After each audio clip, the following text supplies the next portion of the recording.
When Thomas Williams' wife Laura complained to him that he did nothing to avenge their son Ethan's beating by Kevin, Thomas presented to Laura hospital reports and DNA tests that proved that Ethan was not Thomas's biological son. Laura attempted to make excuses, but Thomas, realizing that Laura had lied to him and manipulated him for over 20 years to gain power for her bastard son, had Laura dragged out of the family mansion as Thomas prepared to return to Chicago to see Kevin. Back in Chicago, Kevin had just decided to let Emo Squire handle everything that had to do with setting up his pill refinery. Soon after, the people from the Radiants arrived in the city. Led by Alfred Dixon, he brought a total of 50 people with him. 12 of them were his trusted subordinates, and they were set to accompany Kevin to the ancient ruins of Lake Erie. On the other hand, the remaining 38 were considered the best out of 2,000 trained herbalists, and they were brought over to refine pills for Kevin's new company. After handing the 38 herbalists over to Emo, Kevin brought Alfred and his 12 subordinates back to Corwin Tower. As Kevin's gaze swept across these 12 people, he could tell that the strongest among them had a power base at the second stage of level 4, while the weakest was at the 6th stage of level 3.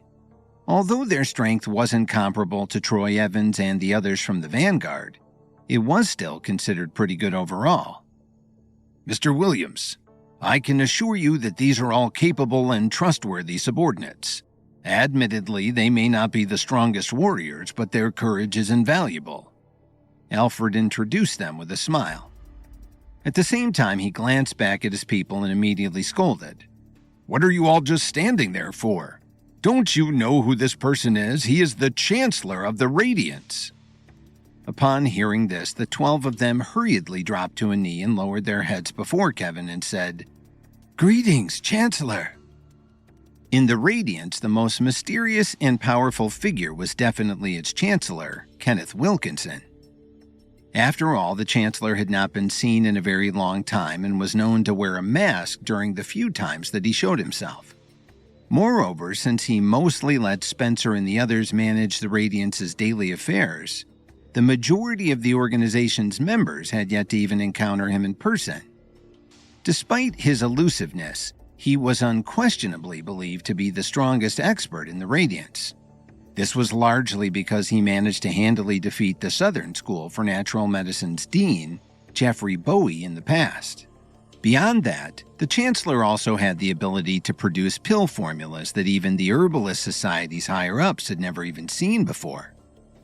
Therefore, when the 12 of them found out that Kenneth Wilkinson had merely been a pseudonym, and that this ordinary-looking man in front of them was truly the Radiant's Chancellor, their hearts were understandably filled with shock at first, but they were immediately replaced by a strong sense of both fear and respect. Get up, Kevin ordered as he waved his hand at them. He then sent out a gentle force that lifted them up from the ground. As they now stood up, the 12 men were shocked by this once again. Unable to detect Kevin's power base, what kind of strength was needed to do that? Mr. Williams, what's the plan? I hope that it's something big, Alfred asked impatiently. Ever since he had begun following Kevin, he had been staying in the Radiant's headquarters, itching for an opportunity to show off his skills. Why don't you go and rob all the banks in Chicago? I'm sure that will be a big deal for a bandit like you, Kevin remarked sarcastically as he looked at him and scolded. Lake Erie is not like Blade Mountain at all. This mission is far from a simple heist. Alfred scratched the back of his head in embarrassment and replied with a simple and honest smile. I'm sorry, Mr. Williams. It's been a while, so I just got excited. As long as you say it, we will do whatever you ask of us without any complaints. Kevin sighed slightly and thought for a while. He then instructed the 12 men. You guys go and find out more about the situation first. Since the great powers already know about the ancient ruins, we have to be careful about our next move. Yes, Chancellor. After the 12 of them lowered their heads to Kevin, they immediately turned around and left. What about me, Mr. Williams? What will I do? Alfred curiously asked again. You will come with me to see a couple of people. Kevin replied as he suddenly revealed a faint smile. An hour later, the two of them arrived at the entrance of the Healing Arts School. "What the? Mr. Williams, are we going to cause trouble here?" Alfred exclaimed as he looked at the Healing Arts School in front of him with some uneasiness in his heart. "Didn't you say that you wanted to do something big?" Kevin playfully teased. "Actually, on second thought, I wouldn't mind taking on something a bit less." Alfred's mouth couldn't help but twitch a few times as he conceded this.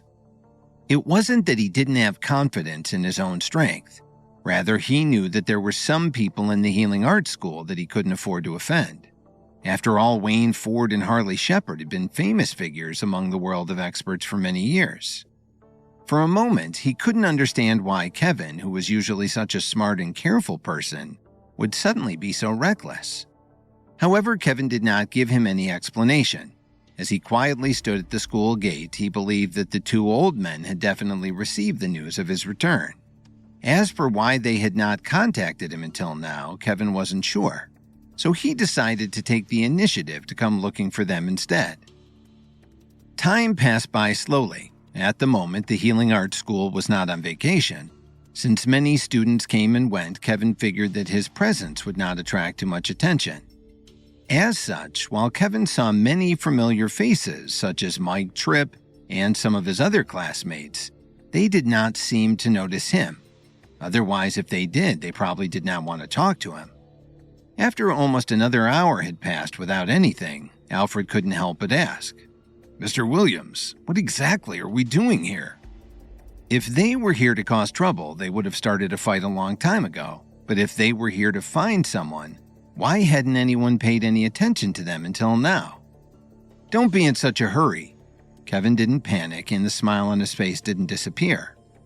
Hearing this, Alfred did not ask any more questions. As long as Kevin knew why they were here, he would wait patiently. As expected, less than 2 minutes later, a member of the Healing Arts School quickly walked over to them. He then looked at Kevin and said respectfully, "Mr. Williams, our deans would like to see you." "Lead the way." Kevin nodded. Soon, the three of them arrived at the dean's office. When Kevin entered the room, he saw Wayne Ford reading a book behind his desk while Harley Shepard sat by the window drinking coffee. Kevin was the first to speak and quipped, "Long time no see. Then again, it took you long enough to ask for me to come to your office." "If we knew you were coming, we wouldn't have been able to hide from you even if we wanted to," Wayne snappily retorted as he closed the book in his hand. "If you two really don't want to see me, just say so. I'll turn around and leave immediately," Kevin replied frankly. Meanwhile, Harley's eyes were currently fixed on the man who had entered with Kevin. With his strength, he could naturally tell Alfred's power base. However, when he turned his attention to Kevin, the most unbelievable thing was that he actually couldn't sense his power base. With some surprise in his eyes, Harley finally remarked, "Kid, looks like you've really soared to the sky now. You even have a level 5 expert following you." "This is all thanks to what I learned in the Healing Arts School," Kevin flattered him. The truth was that he had only studied in the Healing Arts School for a semester, and the things that he learned during that time were very little. "Your words are flattering, but we already know why you came here. However, as an independent organization, the Healing Arts School must never take a stand for any individual. That's why we don't interfere with your conflicts in Chicago," Wayne explained slowly and clearly. "I know that, but at the same time, I also know that if it wasn't for the two of you, Dalton wouldn't have done things in such an orderly manner," Kevin casually replied. "Then why did you come to see us today? Don't tell me you really just missed us," Wayne asked without changing his expression. "3 things," Kevin continued. "First, I'm sure you have heard about what happened on Lake Erie. Can you tell me more about it? I wonder if you have noticed any unusual activities from some of the other schools recently." As soon as he finished speaking, the office became silent as Wayne Ford's and Harley Shepard's faces quickly turned gloomy. Because both of their power bases were very high, the changes in their emotions reflected greatly on the surrounding atmosphere. Given this, Alfred immediately tensed up. Although he didn't know the exact power base of Kevin, he was ready to attack and sacrifice himself at any time in order for Kevin to escape if necessary. It seems that you have truly grown quickly in Washington. I didn't think that you would be involved in this matter, Wayne remarked with a slight frown. As expected, you do know something. Tell me more, Kevin probed, looking a little anxious. Kevin, although your current strength is not low, I advise you to not concern yourself with this matter. With the wealth that you have right now, take all of the people around you along with you and leave Chicago. Change your name and identity. If you choose to spend the rest of your life as an ordinary person, you will still be able to enjoy a life of incredible luxury. Harley tried to persuade him. Kevin's brows furrowed when he heard this. Why was Harley acting so strange all of a sudden? Harley is right. It's best that you don't ask about what's happening at Lake Erie. Even if you know something, don't mention it to anyone. This matter involves the lives of too many people, Wayne quickly added.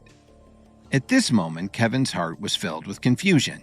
He didn't understand what made these two old men say such serious words. What do you mean? Isn't the Healing Arts School known as the top organization in the Great Powers? Aren't you guys supposed to help maintain peace and order? If there really is such a threat, why are you so unwilling to take a stand now despite knowing the truth? You were the first to rally everyone against the Pinnacle. Kevin questioned as he really couldn't figure out what was going on. Why would these two old men who were so powerful be so evasive about this matter? It was as if they were deliberately turning a blind eye in fear of facing certain consequences.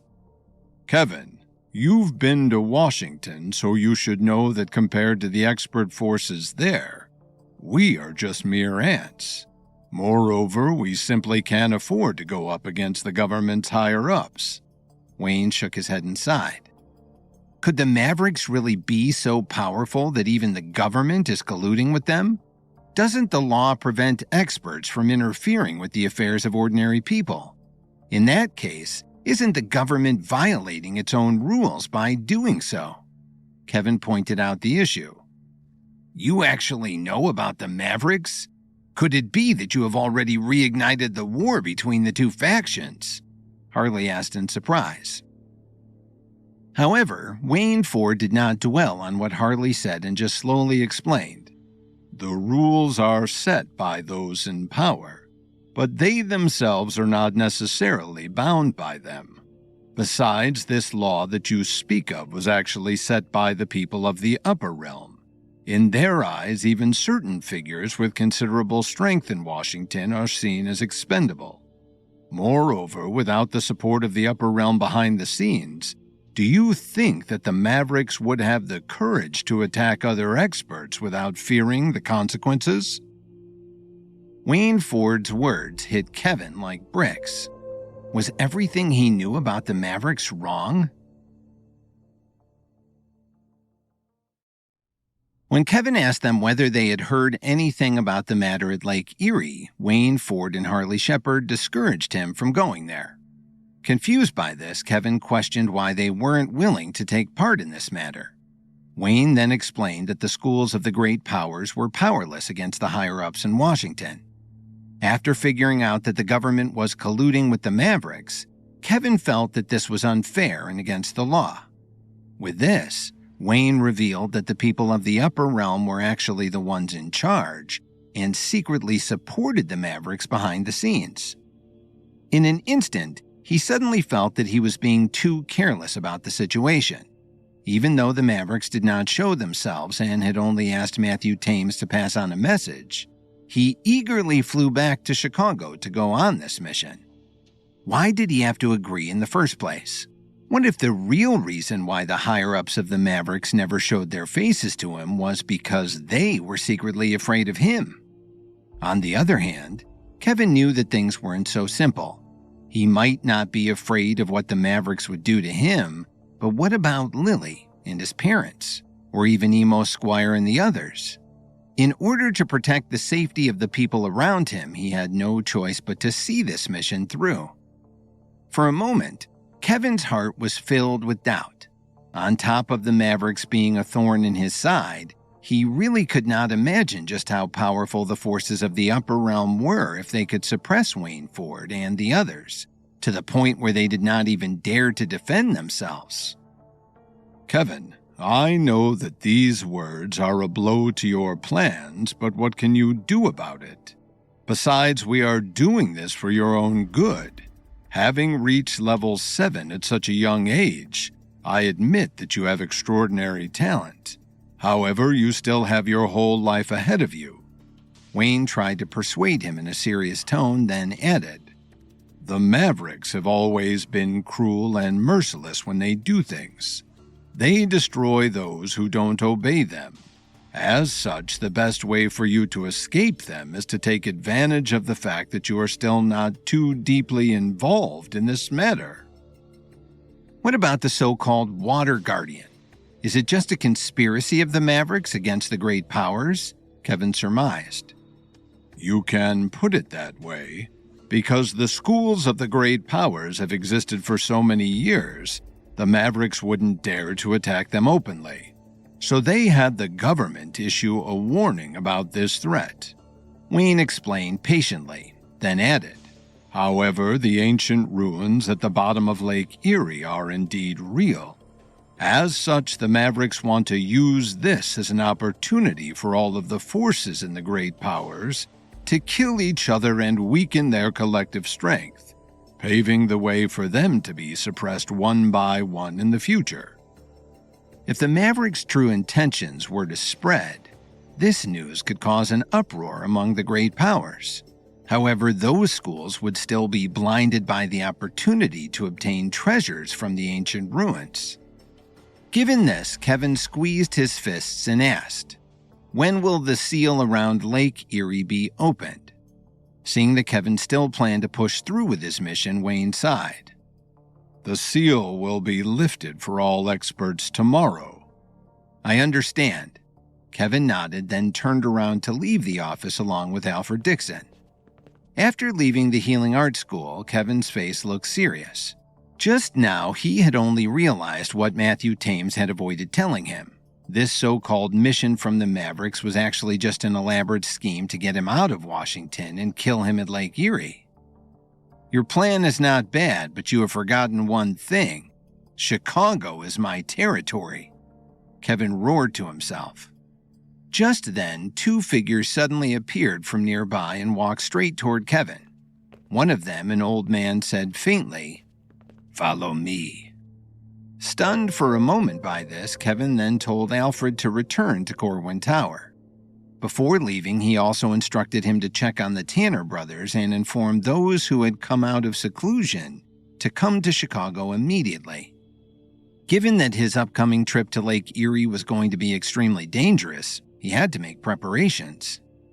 After that, Kevin followed the two men for about a half an hour before they eventually stopped somewhere on the outskirts of Chicago. Of course, these two people were the Night King and Leo Hayes. We have already heard about your matter with the Mavericks. Now we would like to hear your thoughts. Leo Hayes suddenly brought up.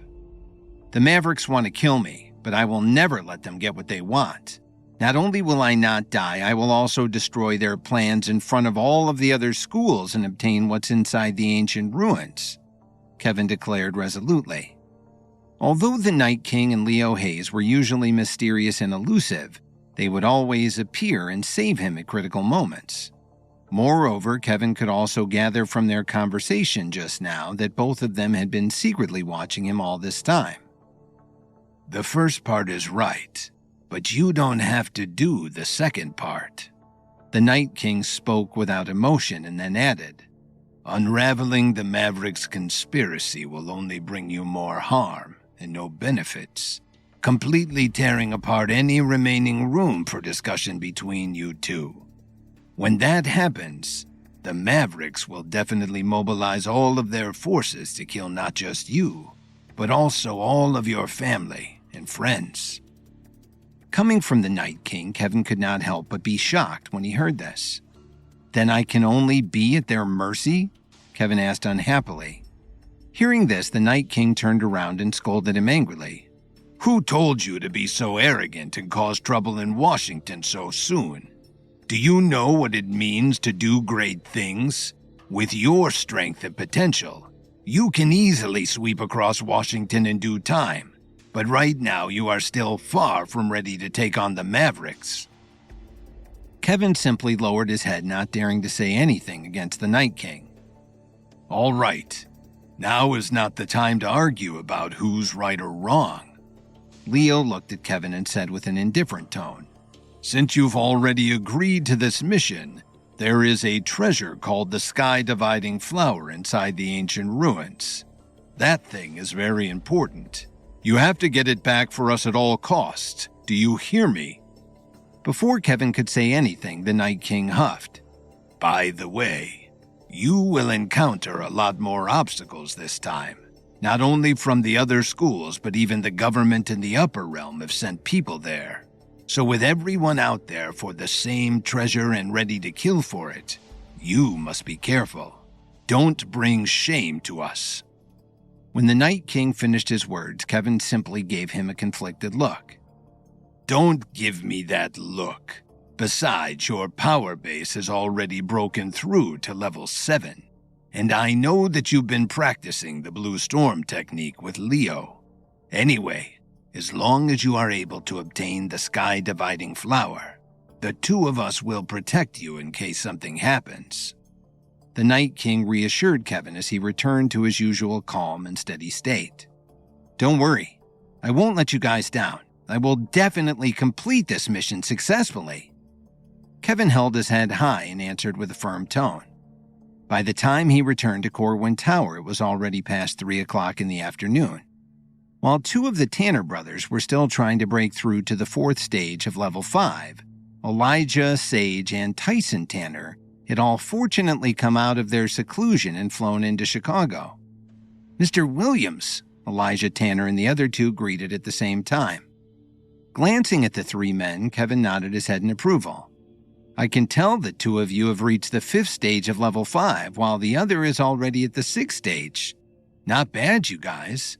It's all because of the formation that you left behind at the Radiance, along with countless medicinal pills that we were able to progress so quickly in such a short period of time," Elijah explained with gratitude. Back when they were still Jake Morris's subordinates, there was a limit to the number of medicinal pills that were allocated for them every month, and they needed to carry out all kinds of tasks in order to obtain them. However, ever since they started following Kevin, there was a group of herbalists in the Radiance who specialized in refining pills for them. Although Kevin was their boss, he had never forced them to do anything in exchange for these, other than provide their unwavering loyalty. Beyond the fact that they were given so many resources, they also had the freedom to train all day and night, hoping to develop their strength for the sake of repaying Kevin's kindness one day. This mission in Lake Erie will be very difficult. As I have said before, there's a chance that people could lose their lives whether we succeed or not. So for those who were unwilling to take that risk, you may head back to the Radiance's headquarters right now, and I won't blame you for it," Kevin offered. "We will do our best to serve you no matter what, Mr. Williams," all of them shouted at the same time. "Thank you. If we are able to come back alive from this mission, I promise to bring all of you with me to Washington," Kevin replied, feeling gratitude in his heart. After all, now that he had a large group of people who were willing to support him until the end, he no longer felt like he was alone on this mission. One more thing. At Lake Erie, I will appear as Chancellor Kenneth Wilkinson of the Radiance. So if we succeed, this mission will increase the prestige of our organization," Kevin fervently declared. Later that night, when Kevin returned to the Salix Leaf Complex, he was surprised to find that Lily had cooked him dinner, as she greeted him with a smile. During dinner, Lily took the initiative to tell him all about Colin Butterfield, reassuring him that nothing had ever happened between them. With Kevin having already gotten over his jealousy by then, this matter was quickly forgotten. At the same time, both of them felt that sharing their thoughts and feelings with one another had also made their marriage even stronger. After making sure that Lily was sleeping soundly, Kevin quietly slipped out of the apartment and met up with Elijah Tanner and the others. They then drove off toward Lake Erie. After a couple of hours, they finally arrived just outside the lake, where long lines of people covered the entire shore. With several officers and security guards standing side by side, they were there to make sure that no one was allowed to enter unless they were an expert. Suddenly, there was a commotion in the crowd. With a strong fragrance spreading across the lakeshore, the female members of the union entered the scene. "Stand aside. This spot is ours." Renee Silver immediately roared to drive everyone else away. "It's been a long time since we last saw each other, but your temper is still as violent as ever," Paul Vaughn teased as he walked over slowly with the students of the Central Alternative Healing Academy. "Paul is right. When will you lighten up?" Theodore Honnold added as he approached the students of the Southwest School of Healing. "What did you two old men say? Tell me again if you have the guts." Renee glared at them and retorted fiercely. After the Reaper Squad took Lily away from the union's headquarters, her status within the organization plummeted. So when she heard that some ancient ruins had resurfaced in Lake Erie, she quickly volunteered to lead a team here in order to get back into the union's good graces. "The three of you seem to be in a really great mood. Is it too late to join in on the fun?" A low and deep voice suddenly sounded. Just then, a tall, middle-aged man with a scar on his face walked out with 20 or so students. When Paul Vaughn and the others saw this man, their facial expressions changed slightly. Of course, they knew his identity. He was the vice president of the Southwest School of Healing, Vernon Bowie. However, compared to his older brother Jeffrey, he was a much less accomplished figure within the Great Powers. "Vernon, why are you the one who came out today? Where's Jeffrey?" Paul asked with a slight frown. "You mean my useless brother? How could he have the courage to participate in something like this?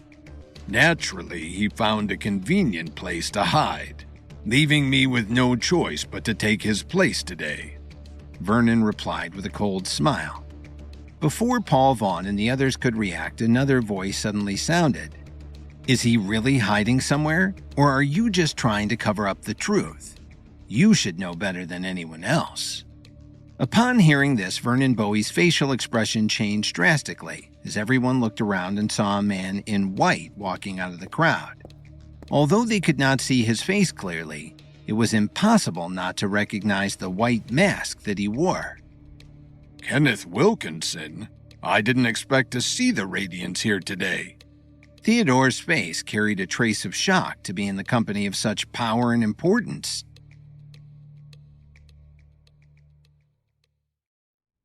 As the representatives of the different schools started arriving one by one at Lake Erie, Paul Vaughn and Theodore Honnold were teasing Renee Silver about her temper when the students of the Southeast School for Natural Medicine arrived. However, after seeing that they were led by Vernon Bowie instead of Jeffrey, Paul wondered where his older brother was. When Vernon explained that Jeffrey was too afraid to go and had gone into hiding, a voice cast doubt on whether this was true. Upon hearing this, everyone looked around and they were shocked to see the Radiants as chancellor. Even though they were still unaware that Kenneth Wilkinson and Kevin were the same person, his affiliation with the Radiants alone was enough to earn him disdainful looks from everyone. If it wasn't for the fact that Kevin had the Radiants behind him, many believed that he would have been long dead by now.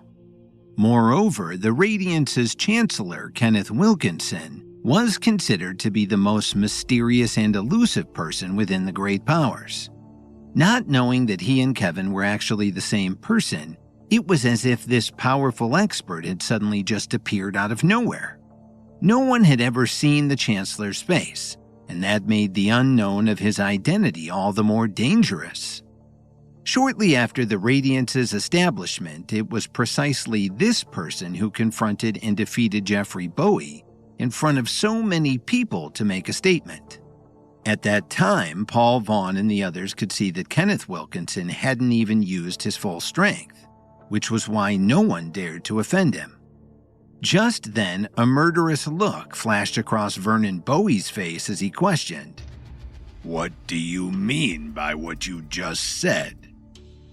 As far as everyone here knows, Jeffrey Bowie is not the type to shy away from a fight, let alone something as big as this. So I'm just wondering the real reason why he isn't here today. Kevin, disguised as Kenneth Wilkinson, replied without even looking at Vernon. "I don't care who you are. If you continue to accuse me of lying, be prepared to face the consequences," Vernon retorted as he clenched his fists tightly.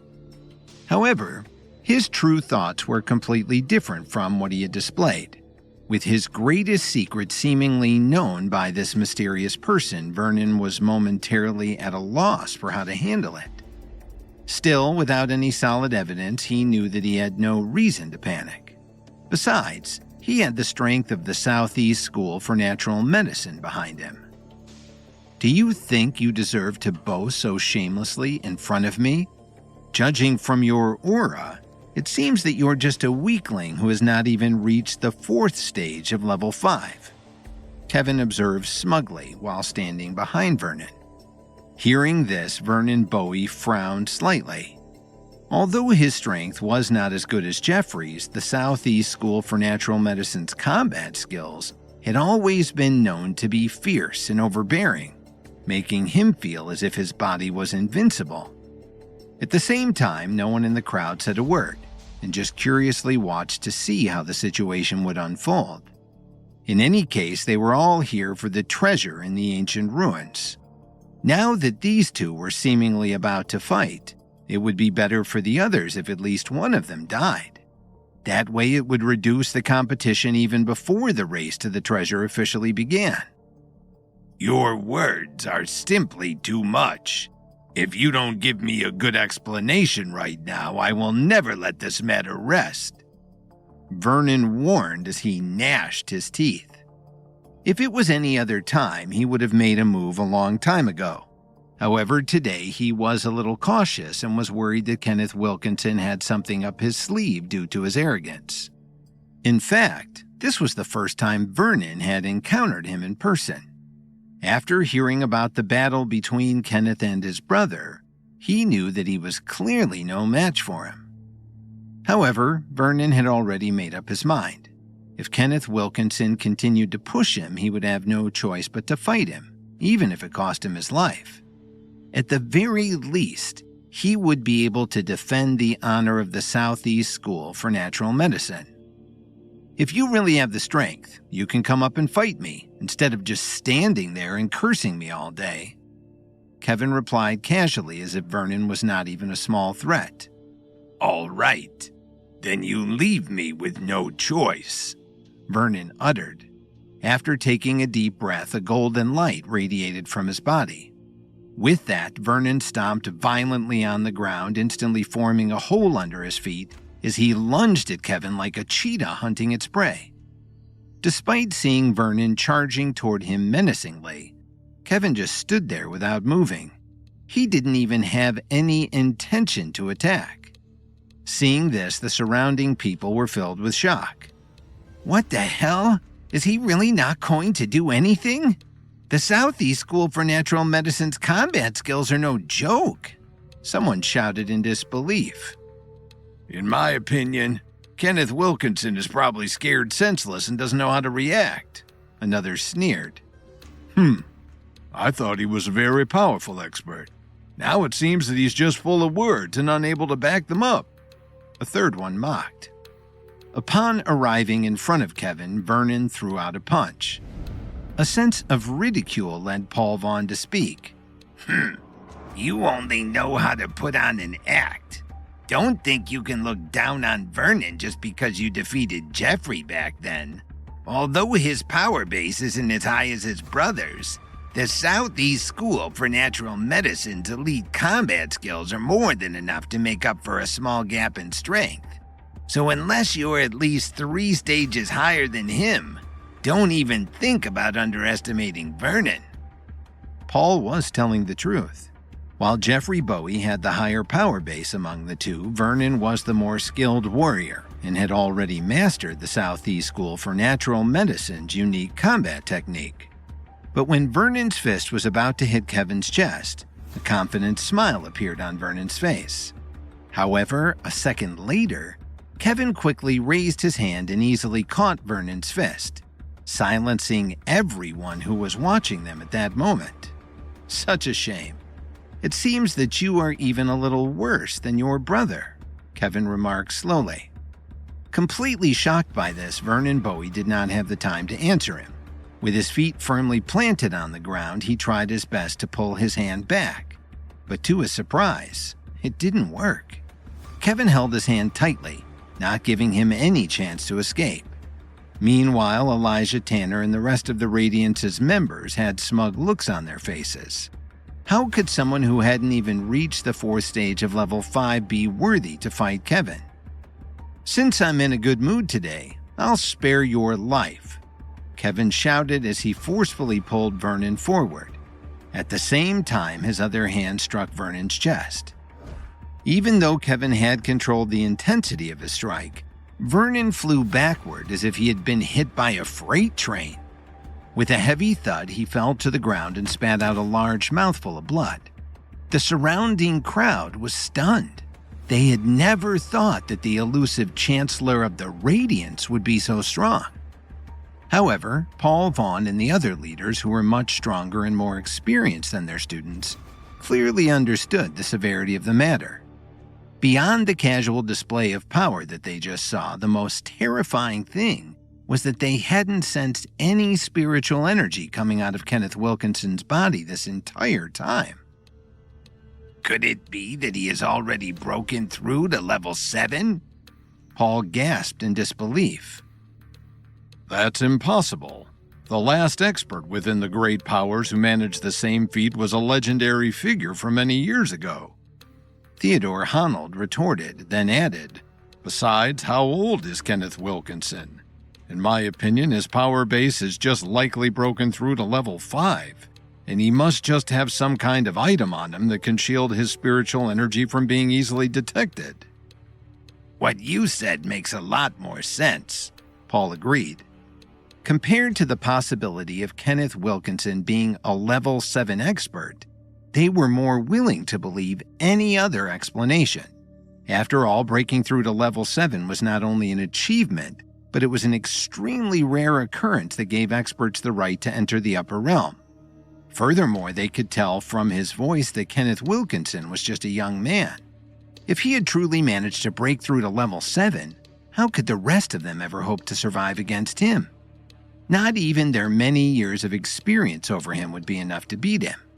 Still, given that he was able to overwhelm Vernon Bowie with just one move, they could tell that Kenneth Wilkinson's power base was at least at level 5.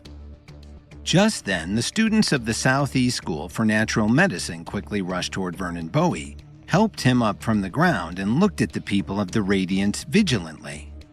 At the same time, Elijah Tanner and the others from the Radiance took a step forward together and raised their heads back at them. Seeing that the situation had escalated once again, a government official suddenly stepped in to intervene. He then pointed toward the lake and said, Everyone, I am the person in charge of escorting you all to your ship, Trevor McCandless.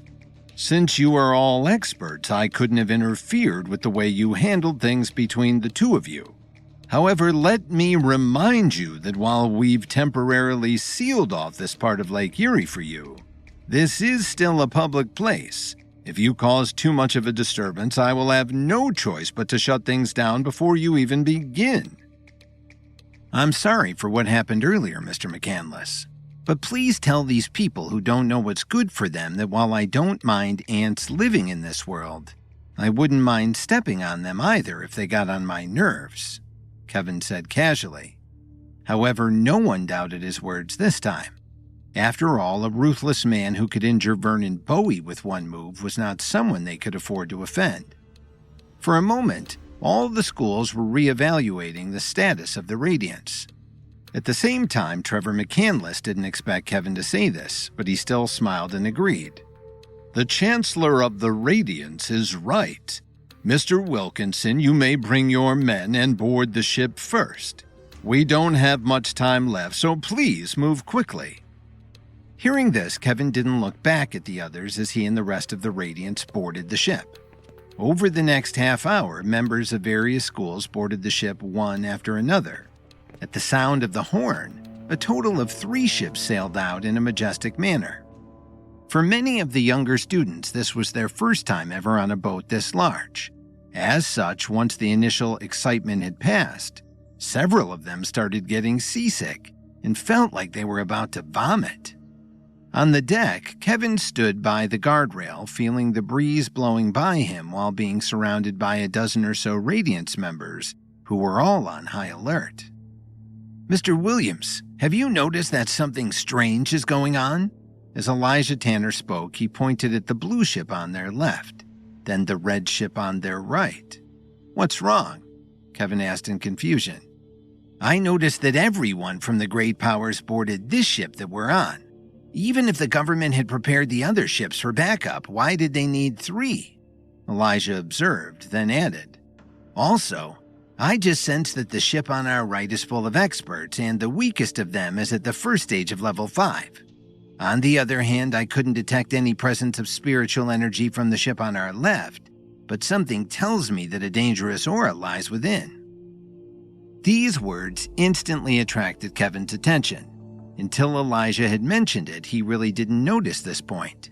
Beyond the threat of the ship on the right, he suddenly felt uneasy about the ship on the left.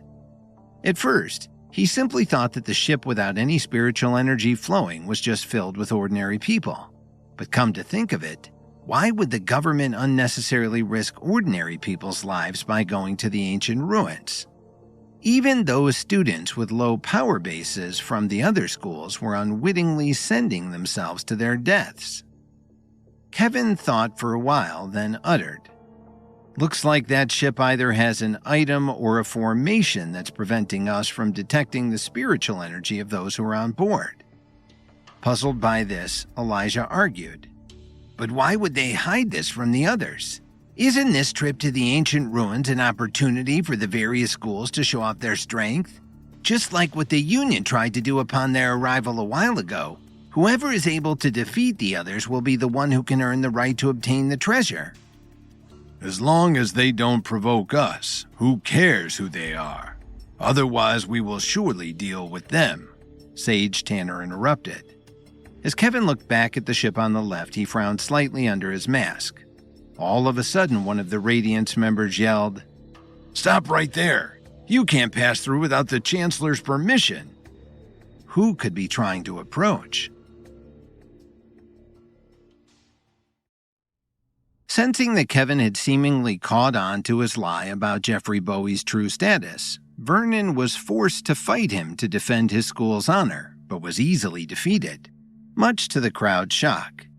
A government official, Trevor McCandless, stepped in to restore order and then arranged for everyone to board the ship. As they sailed on Lake Erie, Elijah Tanner wondered why 3 ships were needed.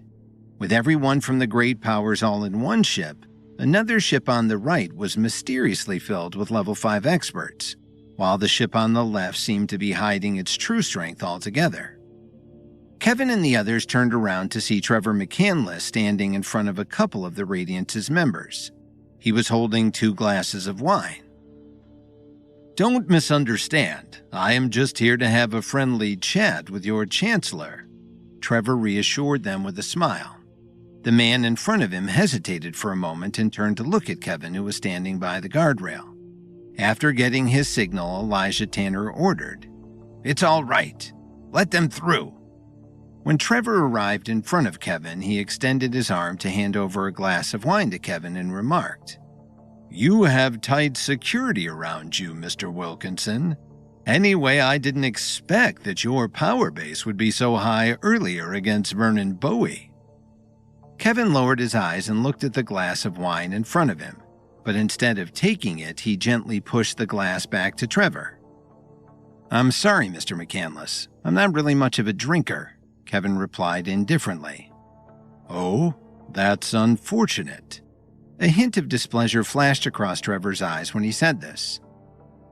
If you have anything else to say, hurry up and say it. Otherwise, you may go back where you came from, Sage Tanner retorted harshly. What did you say? Mr. McCandless is a government official. How can you be so rude? Kevin scolded him in a low voice. When he turned his attention back to Trevor, he then eased his tone and asked, May I know why you came here to find me? It's nothing too important, but since it will still take some time before we reach our destination, I decided to use this opportunity to get to know you a little better while passing the time, Trevor explained as he took a sip of wine. Hearing this, Kevin narrowed his eyes and asked, Is that so? Well, what do you want to know? There are too many things to ask. For starters, where did you come from? Trevor stared into Kevin's eyes and continued, As far as I know, this is just the second time that you have appeared in public. The last time was when the Radiance was first established, and on both occasions you just so happened to fight with the leaders of the Southeast School for Natural Medicine. Is this a coincidence, or are you deliberately using them to establish your prestige? Hearing this, Kevin could tell that Trevor's words had a deeper meaning. Mr. McCandless, with all due respect, I prefer to keep my personal matters to myself, so I hope that you can respect my privacy. Kevin replied softly but firmly.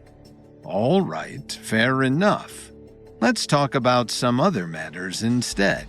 I wonder where the Radiance is located now. Can I visit your headquarters sometime in the future? Trevor's tone became more and more lively, and the smile on his face grew with every word as he added, Also, according to what I know, the Radiance is growing stronger day by day, and from what I've seen earlier, it is no longer suitable for you to settle for small fights with these other schools.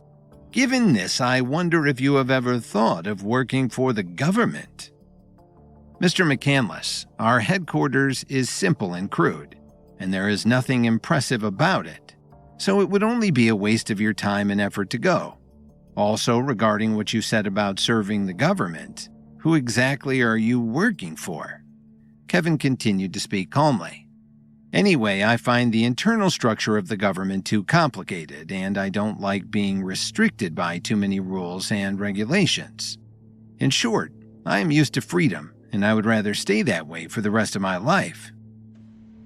Before Trevor could react, Kevin added, If you have nothing else to ask, I would like to be alone for a while. After hearing Kevin's not-so-subtle way of asking him to leave, a cold glint flashed across Trevor's eyes. However, he didn't say anything and quickly left. Who does he think he is trying to recruit us? Sage Tanner sneered with a disdainful look on his face. Sage, we are still on the ship. Don't speak nonsense, otherwise you will cause trouble for Mr. Williams, Tyson Tanner said as he tried to calm him down. Tyson is right. Sage, it's time for you to control your temper. Elijah Tanner also lectured him with some annoyance. I just don't like people like him. Besides, isn't it just some puppet with a title? What's the big deal? Sage stubbornly argued. Staring at Trevor McCandless's back as he left, Kevin had a feeling that this person's unassuming appearance hid many secrets. And for some reason, Kevin strangely felt a sense of familiarity with him. At that moment, Alfred Dixon hung up the phone and walked over with a grim face. Mr. Williams, I just received news that the Alliance's headquarters was on fire a few days ago. Unfortunately, due to the poison of the evil pill acting up, the Alliance director was unable to escape the fire and tragically died. Because of this, the Alliance leader was so sad over his wife's death that he locked himself in his room and has not allowed anyone to enter. What? Kevin instantly froze in shock. Alfred tried to explain. It's true, sir. Some time ago, their Sergeant-at-Arms, Lee Titchener, was seriously injured by someone, causing his reputation to be greatly reduced. Many people in the Alliance were unconvinced of his abilities, causing an internal conflict. Kevin didn't pay attention to what he said after that. As far as he knew, the Alliance was heavily guarded. How could someone suddenly start a fire? In addition, he had already removed the evil pill's poison from Selena Salem before, so it was impossible for her to still be suffering from its effects. None of it made any sense. For a moment, Kevin's heart was filled with regret, thinking that he should have gotten Selena out of the Alliance's headquarters back when she had asked him to. After all, he could have made arrangements and hid her in the Radiance's headquarters. "Are you okay, Mr. Williams?" Elijah Tanner called out in concern. I'm fine." Kevin waved his hand, signaling him and the others to leave him alone. At the same time, Trevor McCandless, who had returned to his room, immediately made a call. "I tried my best, but Kenneth Wilkinson is very cautious. I have a bad feeling that he knows something," Trevor reported. "How about the subordinates? Is there a chance to make a move against them?" A low voice came from the other end of the line. "It seems that nobody on this team has a power base below level 5. At the same time, they have concealed their auras well, so none of the other schools have sensed just how powerful they are yet. Given this, it looks like we don't have any clear opening to attack them." Trevor responded truthfully. "You should keep an eye on them secretly to prevent them from altering the others." The person on the other end of the line instructed before adding, "As for that piece of trash Vernon Bowie, if you have the chance, you know what to do." "Understood," Trevor exclaimed as their phone call ended right after. As Trevor tapped on the table gently and looked at the picture of Kenneth Wilkinson on his phone, a cold smile appeared on his face. He then muttered, "I've already given you a chance, but some people just don't know what's good for them." Meanwhile, hundreds of miles away from Lake Erie, a group of people were resting by a small stream. Their faces looked extremely fatigued, but their eyes were filled with excitement. "Director, we're currently about a dozen miles away from Washington. For your safety, we will set up a temporary camp nearby. After that, I will send 2 people to Washington to gather some information before we proceed," a woman reported respectfully. These dozen people were none other than Selena Salem and the others who escaped from the Alliance's headquarters. Afraid that their whereabouts would be exposed, they did not dare to enter any of the big cities along the way. Apart from setting aside time for 2-hour naps and meals, the rest of their days were spent traveling from one small nondescript town to another. "That's good. Just remind them to be careful," Selena reiterated as she ate an apple. Deep down, the closer she got to Washington, the more excited she became in her heart.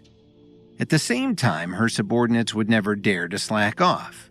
After all, as long as they succeeded in finding Kevin, they would be able to regain their long-awaited freedom. Back on Lake Erie, the 3 ships had been sailing on its surface for almost half an hour. From the ship's deck, everyone could see a small island with no vegetation. Suddenly, the 2 ships on the left and right changed directions, as if they were going to arrive at the island from different angles. When the ship full of experts from the Great Power stopped moving, Trevor McCandless announced, "Everyone, your destination is ahead, but the island is surrounded by reefs. Since this ship cannot go any nearer without being damaged, you must find a way to get to the island from this point. Otherwise, if you are afraid that you don't have the ability, then you can stay on the ship." "Do you think that we can't reach the island from this distance?" Renee Silver snorted as she held her sword and called out to her fellow Union members, "Follow me." With that, Renee took the lead as she jumped from the deck and charged toward the island, followed by the rest of the members of the Union. However, just as they were about to land on the island, some of them seemed to be blocked by some sort of protective barrier. Because of this, people could only let out painful cries as they helplessly fell into the water. Fortunately, Renee and the others reacted in time as they immediately took out their ropes and bound their waists to those in the water in order to help them stay afloat. But before they could do anything else, a couple of lampreys suddenly began to attack from underwater. In a state of brief panic and rage, Renee and the others pulled out their swords to scare the lampreys away. I wasn't able to make this clear earlier, but there is a protective barrier in the air above the island. This prevents experts who are below level 5 from entering. In addition, the island is surrounded by lampreys and other dangerous creatures, so everyone must be careful. Trevor shouted while holding a megaphone to address everyone. Why didn't you say so earlier? Renee seethed in anger as she pointed her sword at him. Miss Silver, you were the one who was being too arrogant and impulsive. You rushed out with your fellow members before I could finish explaining the situation to everyone. Trevor replied casually. Although Renee was clearly upset and furious over this matter, Trevor McCandless was a government official, so she didn't dare to make a move on him. The reason why she had volunteered to go first was because she wanted to seize the opportunity to show the other schools that the Union was superior to them. However, after being embarrassed just now, she could only swallow this loss. Following Trevor's words and seeing what had happened to the Union, the other schools decided to leave those with low power bases behind on the ship. However, when they saw Kenneth Wilkinson leading his entire team to the island, their faces were filled with shock. They never thought that the people from the Radiants would all be at level 5 or higher, and this instantly put a huge target on their backs as everyone else's main competition. This place is dangerous, so everyone must be careful, Kevin reminded his men in a serious tone. Can I count on you to ensure my safety? I need your support to come back alive. Yes, Chancellor, everyone answered respectfully. Given that the island was huge, all of the other schools quickly led their people in different directions. However, Kevin and the Radiants remained standing right where they were. Mr. Williams, let's move as soon as possible. Otherwise, all the good stuff will be taken by the others, Sage Tanner urged impatiently. There's no need for us to hurry over nothing, Kevin remarked as he turned his head and looked back at the ship behind them. Mr. Williams, you're not simply thinking of letting everyone else fight to the death before coming in to take all the treasure, are you? Elijah Tanner tried to guess Kevin's intention. Not exactly. I just think that the treasure we're looking for might not really be on this island, if you know what I mean, Kevin replied meaningfully. If the treasure isn't on the surface of the island, could it still be at the bottom of the lake? Tyson Tanner asked with a puzzled expression. Kevin's eyes let out a light that indicated he and only he knew the answer. When they arrived at the island, Renee Silver was the first one off the ship, trying to seize the opportunity for the Union. However, Trevor McCandless informed everyone that a formation had been set up to prevent anyone with a power base below level 5 from stepping foot on the island. As such, everyone was shocked when the entire group from the Radiants was able to go. At that point, everyone from all of the different schools set off in different directions, while Kevin stayed back. When Elijah Tanner asked Kevin why they weren't following, Kevin said that he believed the treasure they were looking for was most likely not on the surface of the island. The reason why Elijah Tanner and the others didn't pick up on it was because their power bases weren't high enough. Kevin was different. When his power base reached level 7, his entire perception of the world around him was different. Kevin could clearly feel that the entire island was filled with some kind of deathly aura. If he stayed there for a long enough period of time, it was very likely that his power base would be affected by it. When he came here, he also sensed that the predators around the island were actually quite far away from the shore. It was obvious that there was a layer of isolation between them and the island. Use spiritual energy to bring in enough oxygen. Let's go to the water and take a look, Kevin said. Experts were also human.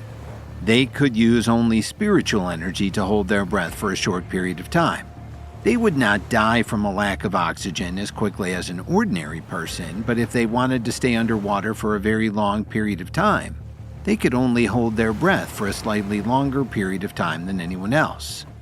Unless one broke through to a very high level, they could only use spiritual energy to form something of a protective layer to store enough oxygen. After receiving Kevin's order, the dozen or so people started circulating their spiritual energy and followed him into the water. Once they entered the water, everyone immediately felt that something was wrong. Although the water at this stage had some coldness to it, it was not exactly bone-chilling. "Quickly dive." Kevin took the lead and swam toward the depths of the water. The low temperature of the water would cause the spiritual energy in their bodies to flow faster. There was a limit to the time they could stay underwater, so they had to investigate more quickly. About 30 seconds later, Kevin and the others were still diving. The depth was beyond their expectations. Suddenly, Kevin sensed something was wrong. There was a fiery red whirlpool that kept spinning at a very slow speed, but he could feel a strong heat coming from it. Kevin made a hand gesture to the group and approached the vortex. When they were about 50 feet away from the whirlpool, the spinning speed suddenly increased dramatically. A strong suction force was released, and even Kevin's power base could not resist it. He tried to determine the source of the suction as he and everyone else was sucked in. At the same time, the boat stopped near the island. The atmosphere on the boat had become much more relaxed than it had been before. "Everyone, in order to prevent you from getting bored while you wait, we have prepared drinks and pastries for everyone." Trevor McCandless clapped his hands and said. Following some light conversation, several people presented decadent pastries and an array of cocktails. Many people with low power bases took glasses of wine from the trays one after another, laughing and teasing in a relaxed manner. Suddenly, one of them shook his head a few times. "What the hell? I don't think I'm still seasick, but why is my head so dizzy?" "Don't you come any closer. You've been drinking after being seasick. I don't need you throwing up on me." Another person raised the wine glass in his hand in disdain and added, "Your alcohol tolerance is so weak. You have to learn how to drink like this." Just as he put the wine glass to his lips, this person's head also started to feel dizzy. Such symptoms appeared suddenly for all of the others, one after another. After the first person fell onto the deck, more and more people fainted one after another. When the last one of them fainted, the smile on Trevor McCandless's face disappeared. "A bunch of trash. Do you really think your power base is high?" Trevor McCandless casually threw the wine glass onto the deck, took out his walkie-talkie and said, "I've successfully put them down. You can come and collect the food." "Roger that. We'll be there in 2 minutes," a low voice echoed. Soon, 2 boats rushed over. A group of people in black uniforms carried the unconscious people away. Meanwhile, Kevin suddenly opened his eyes. He jumped up and looked around vigilantly. The surrounding light was a little dim and the air was filled with the suffocating smell of dust. An oil lamp was placed beside a wall every 10 steps. No one knew what kind of material the oil lamp was made of. It was even harder to determine how many years the lamp had been burning. The surroundings seemed to have been carved out by humans. The ground was covered with a thick layer of stone. Although a long time had clearly passed since anyone had been there was not a trace of dust. Is that it?" Kevin asked aloud as he looked around and instantly understood. The vortex earlier was some kind of special entrance. At that moment, he heard Elijah Tanner and the others. Luckily, they were sucked inside at the same time. They were all lying on the ground not far away from him. He first checked their conditions. After confirming that they were safe, he woke them up. "What's the situation?" Alfred Dixon shook his head quickly and asked. "I'm not exactly sure," Kevin said. "Well, since we've come this far, let's go inside and search the place. What if we come across some ancient treasures?" Sage Tanner said with excitement.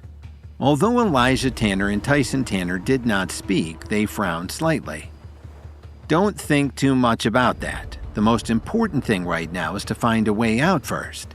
Otherwise, no matter how much treasure we find, we would only be waiting for a slow death here." Kevin extinguished Sage Tanner's excitement with his indifferent tone.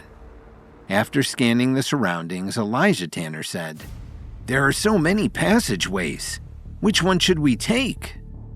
Everyone fell silent after hearing this question. Since it was an ancient ruin, they could easily guess that this place must be filled with danger. If they were not careful, they might be doomed. "The third path on your left." The Night King's voice suddenly sounded in Kevin's mind. Although he didn't know how the Night King did it, Kevin believed that his mentor would never harm him or lead him astray. "Follow me," Kevin said as he decisively stepped in that direction. It looked like it had been built by human hands. There were many human-shaped statues on both sides of the path. There was an oil lamp in each of the statues' right hands. Some of them had already been extinguished, but some were still burning brightly. "Be careful," Kevin frowned. He had a sense of uneasiness about their surroundings. As soon as Kevin finished speaking, the stone slab under Sage Tanner's feet suddenly caved in. With a loud crack, the deafening sound of the slab echoed in the quiet environment. In the next second, everyone focused their eyes on Sage Tanner. "What are you doing?" Elijah Tanner asked angrily. "I didn't do anything," Sage Tanner said as his entire body tensed up. His left foot, which had been stretched out, no longer seemed to be a part of his body. He froze on the stone slab, not daring to make any movements. This proved that Sage Tanner was not as stunned as he looked on the surface. He understood that any carelessness now could cost him his life. "What should we do now?" Elijah Tanner asked as he and Tyson Tanner looked at Kevin anxiously. "Look around. We need to find something heavier and put it on that stone slab. Then Sage will slowly lift up his foot," Kevin said in an exacting manner. He didn't dare to be careless. Everyone immediately began looking around. Fortunately, there were plenty of rocks, so they quickly came up with enough to replace Sage Tanner's weight. "You have to slowly lift your foot. Don't be nervous," Kevin took a deep breath and said. Sage Tanner's forehead was covered with sweat. But when he was about to lift it up in front of everyone, he suddenly squatted down. "Sage, what the hell are you doing?" Elijah Tanner urged him. "Hurry up and lift your leg." I don't know what's wrong. My leg is numb. I can't move it." Sage Tanner took a deep breath and rubbed his legs hard with both hands for a while before standing up again. A few seconds later, Sage finally stepped off of the sunken stone slab. Kevin and the others looked around. They were ready to deal with any sudden situation. Fortunately, the stone slab did not bounce back up. There was no unusual movement in their surroundings, so they finally began to let their guard down. I'm fine, Sage Tanner shouted. He was so excited that he looked like a child. He almost jumped up and down on the spot. Before Kevin could let out a long sigh, the sunken stone slab flew upward. Following that, a few piercing sounds were heard and a handful of sharp arrows instantly shot out from above their heads. "Be careful," Kevin shouted loudly. Fortunately, the people from the Radiance were anything but weak. Hearing Kevin's warning, they quickly reacted. They kept moving left and right to dodge the dozens of arrows coming their way. After a few waves of arrows, Kevin and the others were not hurt at all. "I expected mechanisms like this, but honestly, I thought they would be more powerful," Sage Tanner said as he spat in disdain. Although the others didn't say anything, it wasn't hard to tell from their expressions that they agreed with Sage Tanner's words. After all, they were all experts, so they were more than enough to deal with these dirty traps. "This seems impossible," Kevin muttered as he frowned slightly, and his ears perked up. He seemed to have heard something. "What's that sound? Did you guys hear it?" Kevin asked with his head tilted slightly. In a watery vortex, Kevin decisively moved forward. ordering everyone to follow him down a tunnel lined on both sides with human-shaped statues holding oil lamps in their right hands. Suddenly, a stone slab under Sage Tanner's feet caved in, causing him to freeze on the spot.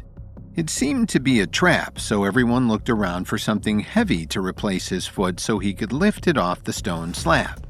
But when he was finally about to lift his leg, he realized that it had gone numb, and he couldn't move it. Suddenly, the sunken stone slab flew upward again, and several sharp arrows instantly shot out all around them as Kevin heard a sound. "I didn't hear anything, Mr. Williams. Are you sure you heard something?"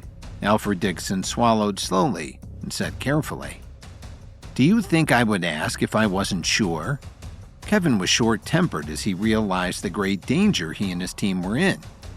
As he finished speaking, a rumbling sound was finally heard by the others. Everyone was stunned. A blood-red light was emitted from the statues on the walls as if they had all come alive.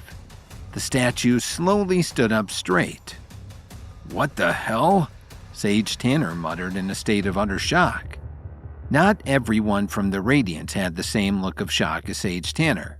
When they saw the light being emitted from the statues, many of the team looked as if they were preparing to face a great enemy. They had their backs against each other and took out all kinds of weapons. At that moment, what made everyone's expression change the most was the realization that the spiritual energy emitted by these statues was almost at the strength of a level 5 warrior. How could there be so much spiritual energy here? Kevin muttered. Even he couldn't help but gulp with a sense of awe. "Everyone, come over here immediately," Kevin ordered loudly. Everyone gathered here could be said to be nearly half of the combined high-end combat strength of the Radiance. If they were to be killed here today, it would be an incredible loss for the Radiance. But if everyone gathered behind Kevin, he could at least do his best to take care of them. More and more statues lit up. The tunnel seemed to be trembling. A large amount of dust fell all around them. Given the danger presented to so many experts from the Radiance there with him, this was the first time that Kevin had truly felt vulnerable since he had broken through to level 7. "Who dares to disturb me?" A low voice echoed. The deep voice kept repeating from each of the statues as if every statue had the same voice. Hearing this, the faces of all the people behind Kevin changed dramatically. "I am Kevin Williams of the Radiance. I accidentally barged in. I hope you will not take offense." Kevin had taken a deep breath to calm his mind as he replied. "How dare you lie to me?" The voice echoed once again, seemingly coming from every one of the statues again. "You've clearly come here coveting my treasure. I now sentence you to death." When these words were spoken, Elijah Tanner and the others were so shocked that their eyeballs felt as though they were about to pop out of their sockets. After receiving the order, the blood-red light emitted from the statues' bodies intensified. "Blue Storm Technique," Kevin suddenly shouted. A burst of colors flew out from Kevin's body, sweeping in all directions. The statues that were engulfed by the light stopped emitting their own spiritual energy instantly. Some of them even crumbled to the ground right away. Because they were so heavy, they broke into pieces when they fell to the ground. Soon, the light from Kevin's Blue Storm Technique covered more than half of the tunnel. Kevin slowly retracted his hands and let out a long breath of air. "Damn, it's a good thing you're here, Mr. Williams," Sage Tanner muttered as he wiped the sweat off his forehead with his hand. "Otherwise, we would have been dead by now." Although the others were still in shock, their faces showed that they agreed with Sage Tanner's words. "Don't get ahead of yourself just yet. My technique's duration is limited. Such a large burst of spiritual energy can only be maintained for about half an hour. Everyone, we need to find a way out of here immediately," Kevin said while panting slightly. The Blue Storm Technique was too powerful for description. It also had a huge impact on the person who released it. Kevin had used up almost half of his spiritual energy in a brief moment. Luckily, he had prepared a lot of pills for this very reason, so he immediately took out 2 of them and popped them in his mouth. Suddenly, someone shouted loudly, "Mr. Williams, come and take a look at this!" The voice attracted everyone's attention and they all moved closer. Between them, on the right side of a statue, a dark red stone slab was completely different from all of the other stone slabs. Just by looking at it, one could tell that this slab was very loose. "Break this statue open," Kevin frowned and ordered. "I'll do it," Sage Tanner volunteered and kicked the statue to the ground, shattering it into pieces. What was surprising was that when it shattered, a mummified corpse appeared in front of everyone. The body was very tall and strong. The most amazing thing was that he looked as if he was still alive. Elijah Tanner vigilantly examined him. Then he looked at Kevin and shook his head. "It looks like he's been dead for a long time." "Are you blind? This person looks like he just died today," Sage Tanner retorted in disbelief. "Don't you dare talk to me that way!" Elijah calmly turned to Sage and reprimanded him. Sage immediately backed down and didn't dare to anger Elijah again with his rushed words. "Look at his hand!" Tyson Tanner suddenly pointed at the corpse's right hand and said. Only then did the group notice that the oil lamp in the statue's hand was actually connected to the corpse. "Could this be?" Sage Tanner began to wonder. "You guys go and crack open a few of the surrounding statues. See if there are corpses inside every one of them," Kevin ordered with a serious expression. "Yes, sir." Several of them replied as they immediately went to check the other statues. "Mr. Williams, I think I have read about this in that book." Elijah Tanner stared at the corpse in front of him and said seriously.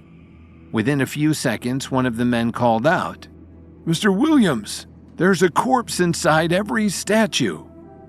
Everyone's heart was filled with shock. Mr. Williams, I think it's better for us to not provoke the Water Guardian. Let's find a way out of here," Sage Tanner said timidly. It wasn't because he was necessarily afraid of death, but rather that Sage Tanner didn't want to die in such a cowardly manner. The lowest power base emanating from any of these statues was at the 5th stage of level 5. Whatever force was behind this could easily crush him. "We can't leave just yet. There's something here that I'm determined to get my hands on," Kevin took a deep breath and said. As time passed, the power of Kevin's Blue Storm technique began to weaken, and the range it could cover became smaller and smaller. Suddenly, a loud bang was heard echoing all around them. A large amount of dust was lifted up from the ground. The majestic statues seemed to have turned into paper in an instant and were immediately shattered by the violent force. "Be careful," Kevin said as he took 2 steps forward. Spiritual energy burst out from his body and formed a barrier in front of him. A man holding a sword slowly walked out from the cloud of dust. When they saw the face of the man, everyone, including Kevin, froze on the spot.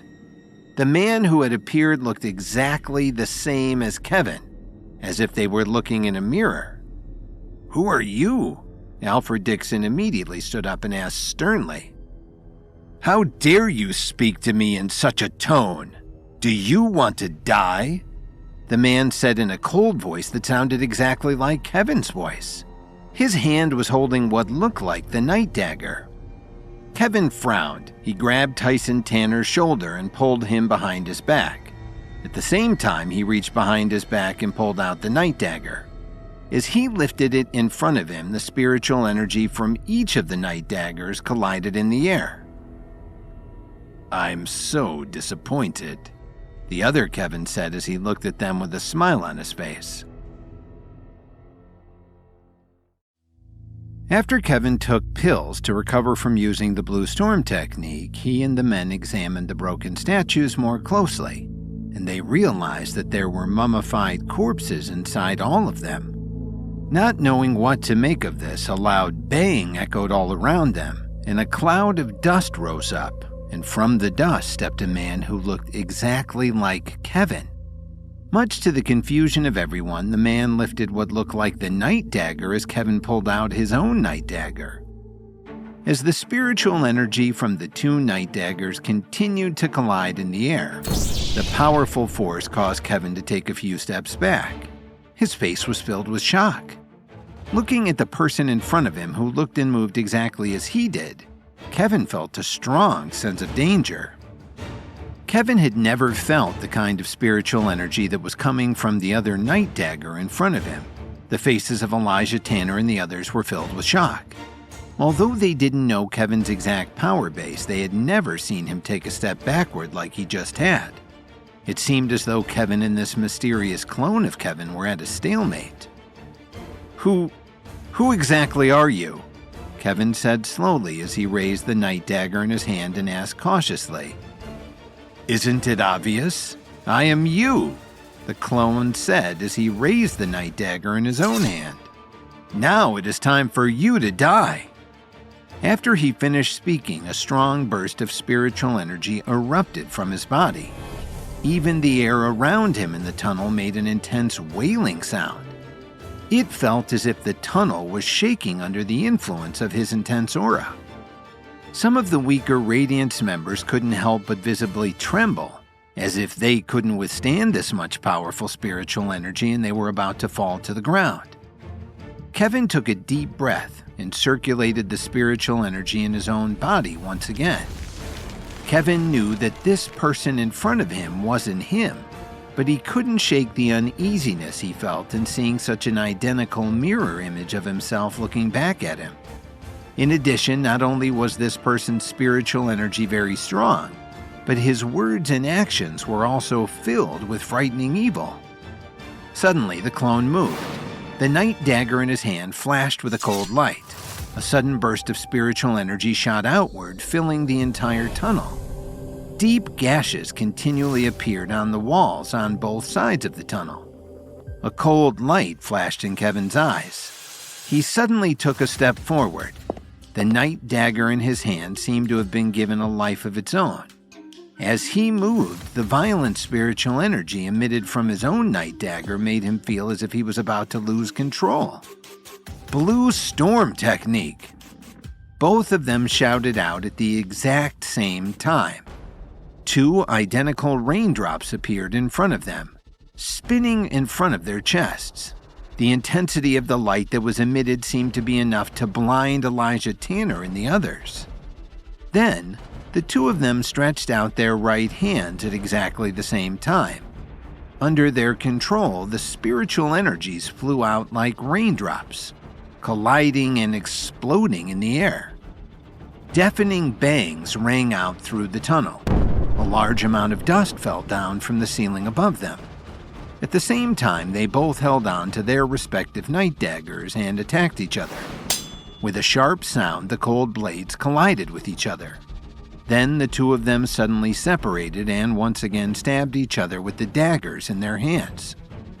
For a moment, both of their silhouettes kept flashing in front of the eyes of Elijah Tanner and the others at breathtaking speed. Their speed was so fast that not even Elijah Tanner, who was at a 6th stage of level 5, could track their movements. The others could only see a series of flashes and fleeting images. The two Night Daggers collided in the air repeatedly, causing sparks to fly outward in all directions, and ear-splitting clangs to echo through the tunnel. Suddenly, Kevin's wrist rotated a few times. Just as the hilt of the dagger in his hand was about to break free from his control, he stuck out his index and middle fingers. A burst of spiritual energy shot out from the point where his fingers and dagger met, aiming straight at the other Kevin's heart. Seeing this, the clone's pupils suddenly contracted. He stomped on the ground with his left foot and his whole body moved quickly backward. Kevin took the opportunity to lift the Night Dagger above his head and slash down from above. A biting cold burst of spiritual energy was unleashed from the Night Dagger. But something strange happened. The energy that was released from his two fingers actually collided with the thick energy from the dagger. Kevin took a few steps back. Only after stabbing the Night Dagger into the ground did he stabilize his body and regain his balance. On the other hand, the other Kevin acted as if he was not affected in the least. He reached out his left hand and lightly patted the dust off his chest.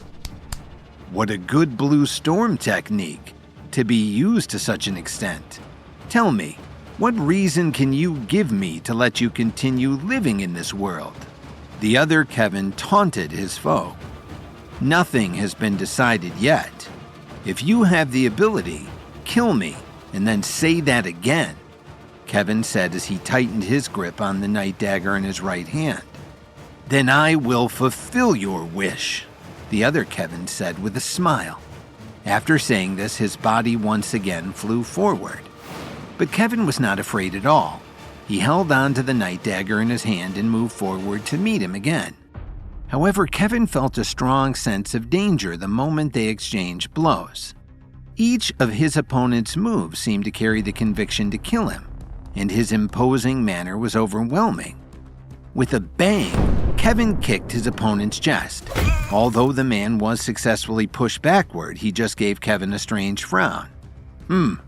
I didn't expect you to persist for as long as you have," the other Kevin said with an evil smile on his face, before adding, "But it doesn't matter. The end result will be the same. Besides, it would be boring to kill you too quickly." Kevin didn't answer him. Instead, he frowned and looked at him seriously. The next second, Kevin gripped the night dagger in his left hand and jumped forward again. This time, the clone reacted even faster. In the eyes of the members of the Radiance watching on, he left a line of afterimages along the way behind him. The tip of the night dagger seemed to create a glaring spark in midair.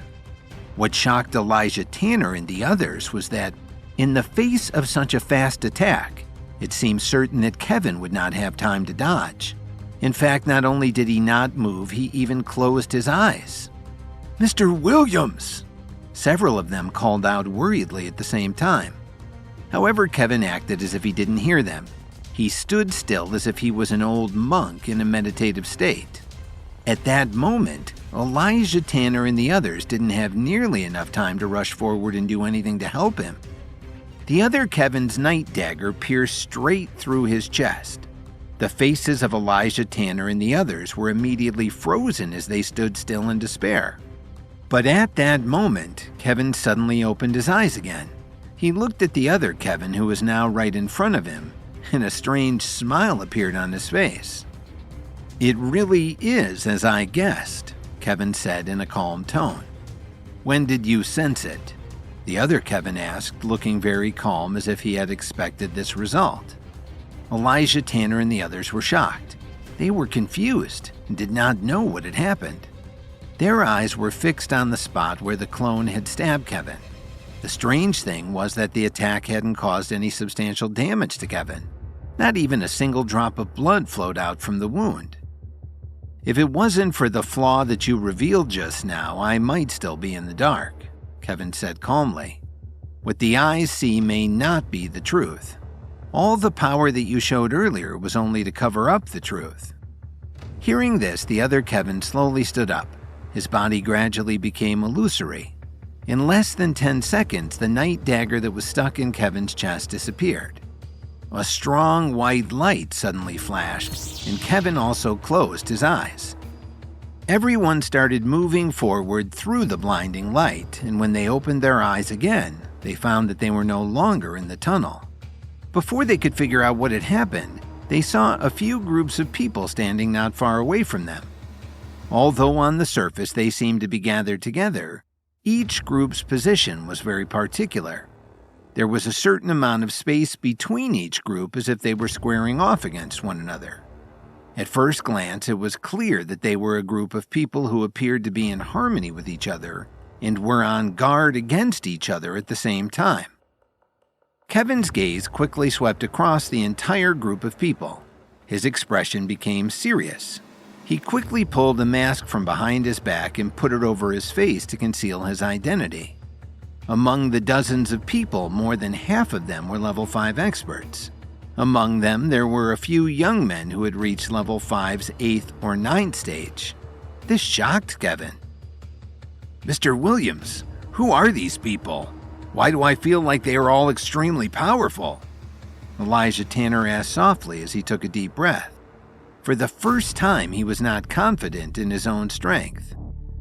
"I don't know either," Anyway, everyone needs to be very careful. There might be a fierce battle waiting for us," Kevin said as he finally calmed himself down with great difficulty. He slowly walked over with his men. If he had a choice, he wouldn't want to face these people, but the only way out seemed to be blocked by them. These people noticed the arrival of Kevin and the others, and they all showed different expressions of surprise and disdain at the sight of them. Kevin and the others slowly walked in front of this group of people. "Who are you?" A man was the first to ask. "This is not a place that people like you can come to. If you want to live, get the hell out of here." Kevin did not pay any attention to him. He saw a few familiar figures in the crowd.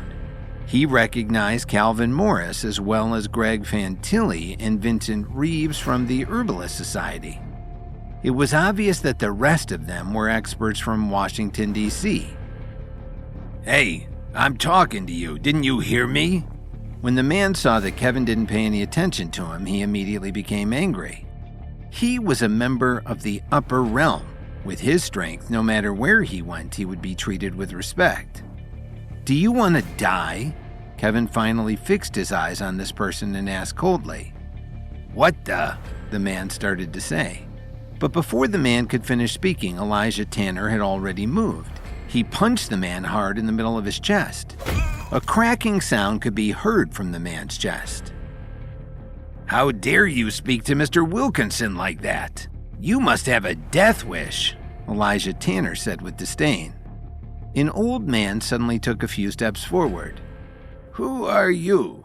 How dare you attack one of us?" he asked. As the saying goes, a man becomes a wise man only when he grows old. If this old man could become the leader of a group like this, he must have a certain level of ability. "We are from the Radiance," Kevin coldly spat out. "The Radiance?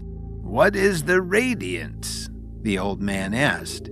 He turned to the people beside him and asked in a low voice, "Is there an organization called the Radiance in the Upper Realm?" The person whom the man had asked was also confused. He shook his head blankly, but he felt that he wasn't necessarily correct. Vincent Reeves suddenly frowned. He took 2 steps forward and said with a smile, "It turns out that all of you from the Radiance have truly arrived. At first I was surprised that there was an organization with so many level 5 warriors in the lower realm. But then I've learned that I should never underestimate Kevin and those around him." As Kevin fought against the clone of himself, he suddenly stopped moving and seemed to be in a meditative state. Much to the horror of Elijah Tanner and the others, he allowed the other Kevin to charge toward him and stab him in the chest with the night dagger. But Kevin merely stayed standing on the spot, and no blood flowed from the wound in his chest. The clone looked at him with a knowing expression on his face, and then he and the night dagger in Kevin's chest began to disappear. Suddenly, an overwhelmingly bright light filled the entire tunnel, and Kevin and the others soon found themselves outside of the tunnel altogether. Suddenly, several groups of people approached them. Kevin knew that they were looking at members of the upper realm, as Vincent Reeves stepped forward to greet them with a sense of skepticism. With Vincent Reeves' strength, he was naturally able to discern the power base of Elijah Tanner and all of the others. However, what surprised him most was that he was actually unable to discern the power base of Kenneth Wilkinson. He wanted to make it clear to everyone else in the upper realm that he didn't need to take Kevin and the others too seriously, and thus Vincent made light of the situation. But in his heart, he was conflicted and worried. But at the same time, he was also reminding everyone not to completely ignore these people. After all, Elijah Tanner and the others were all level 5 warriors. Vincent's words and behavior were at war with each other, just as was his inner soul. What Kevin didn't know was that before he had arrived here, these people from the upper realm had all become quite hostile toward each other, and they had all had their sights set on the same thing that he did. That was why they had all been gathered together just before Kevin and the others had emerged from the tunnel. Therefore, even if Elijah Tanner and the others really fought with the old man, no one else would likely be inclined to help one side or the other. Everyone would just stand by and watch and hope that one of their enemies would be felled by an outside force. After the old man who had confronted them discovered the origin of Kevin and the others, he felt a renewed sense of confidence. He said, I thought you were someone worth taking note of, but it turns out that you were just a bunch of ants from the lower realm. Oh, please. Since when can the Hoover family speak on behalf of the upper realm? Who do you think you are? Greg Fantilli coldly butted in and said with disdain. The smile on the old man's face instantly froze. He turned around and asked with anger and bitterness, What do you mean by that? Are you looking down on me? Or are you looking down on my entire family? I'm sorry, but I really don't like your family. What are you going to do about it? Greg Fantilli crossed his arms in front of his chest and said disdainfully, It wasn't just that Fantilli had youth on his side, he genuinely felt superior to this man whom Fantilli had always thought was more of a pretender than an actual power to be reckoned with. Although the old man wanted to refute him, he didn't know what to say for a moment. To put it bluntly, there was still a considerable difference in strength between their respective families. The Fantilli family was one of the few families at the top of the pyramid in the upper realm, and Greg Fantilli was to be the future patriarch of his family. In other words, he was something akin to a crown prince in the upper realm. How could anyone afford to contradict him? If you have nothing to say, get the hell out of my way, Greg Fantilli said as he walked up to Kevin and sized him up a few times. What's your name? Kenneth Wilkinson, Kevin said, adjusting the mask covering his face. It was impossible for Kevin to tell him his real name, and certainly not to someone like Greg Fantilli, whose path he had crossed before in his real guise as Kevin Williams. Kevin also remembered clearly that the last time he saw Greg Fantilli, he was nowhere near who he was now.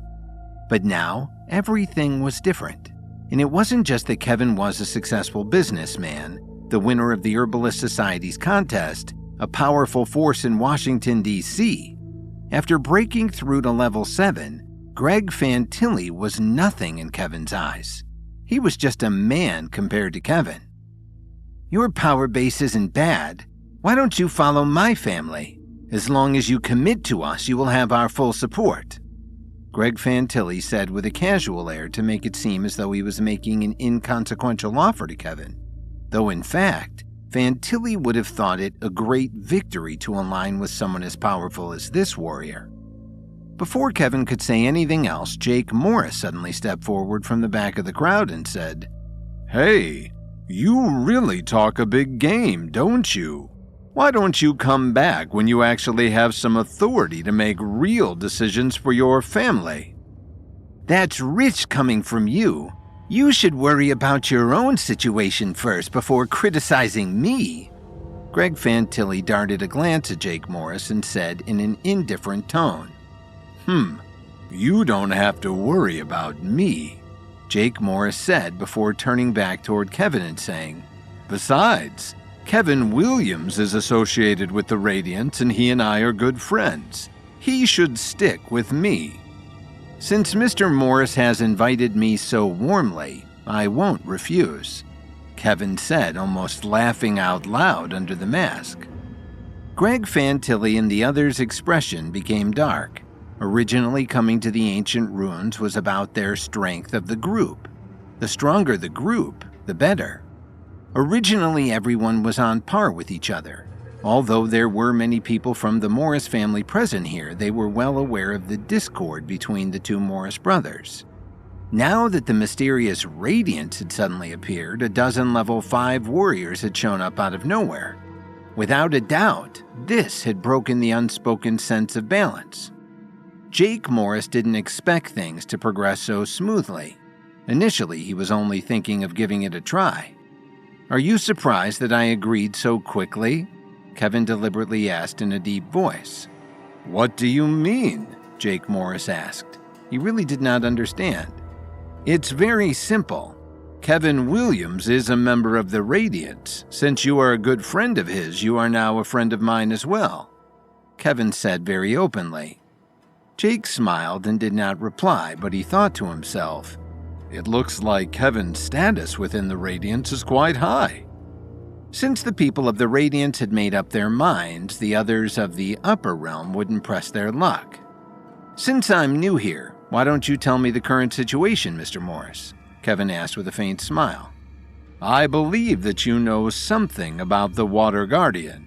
Why don't you tell me about that first? We have already lost many men trying to get closer, but every passageway is filled with traps," Jake Morris said in a concise manner. You just got to know him and you're already telling him these things. Jake, do you know what it means to be wary of strangers? Calvin Morris suddenly said.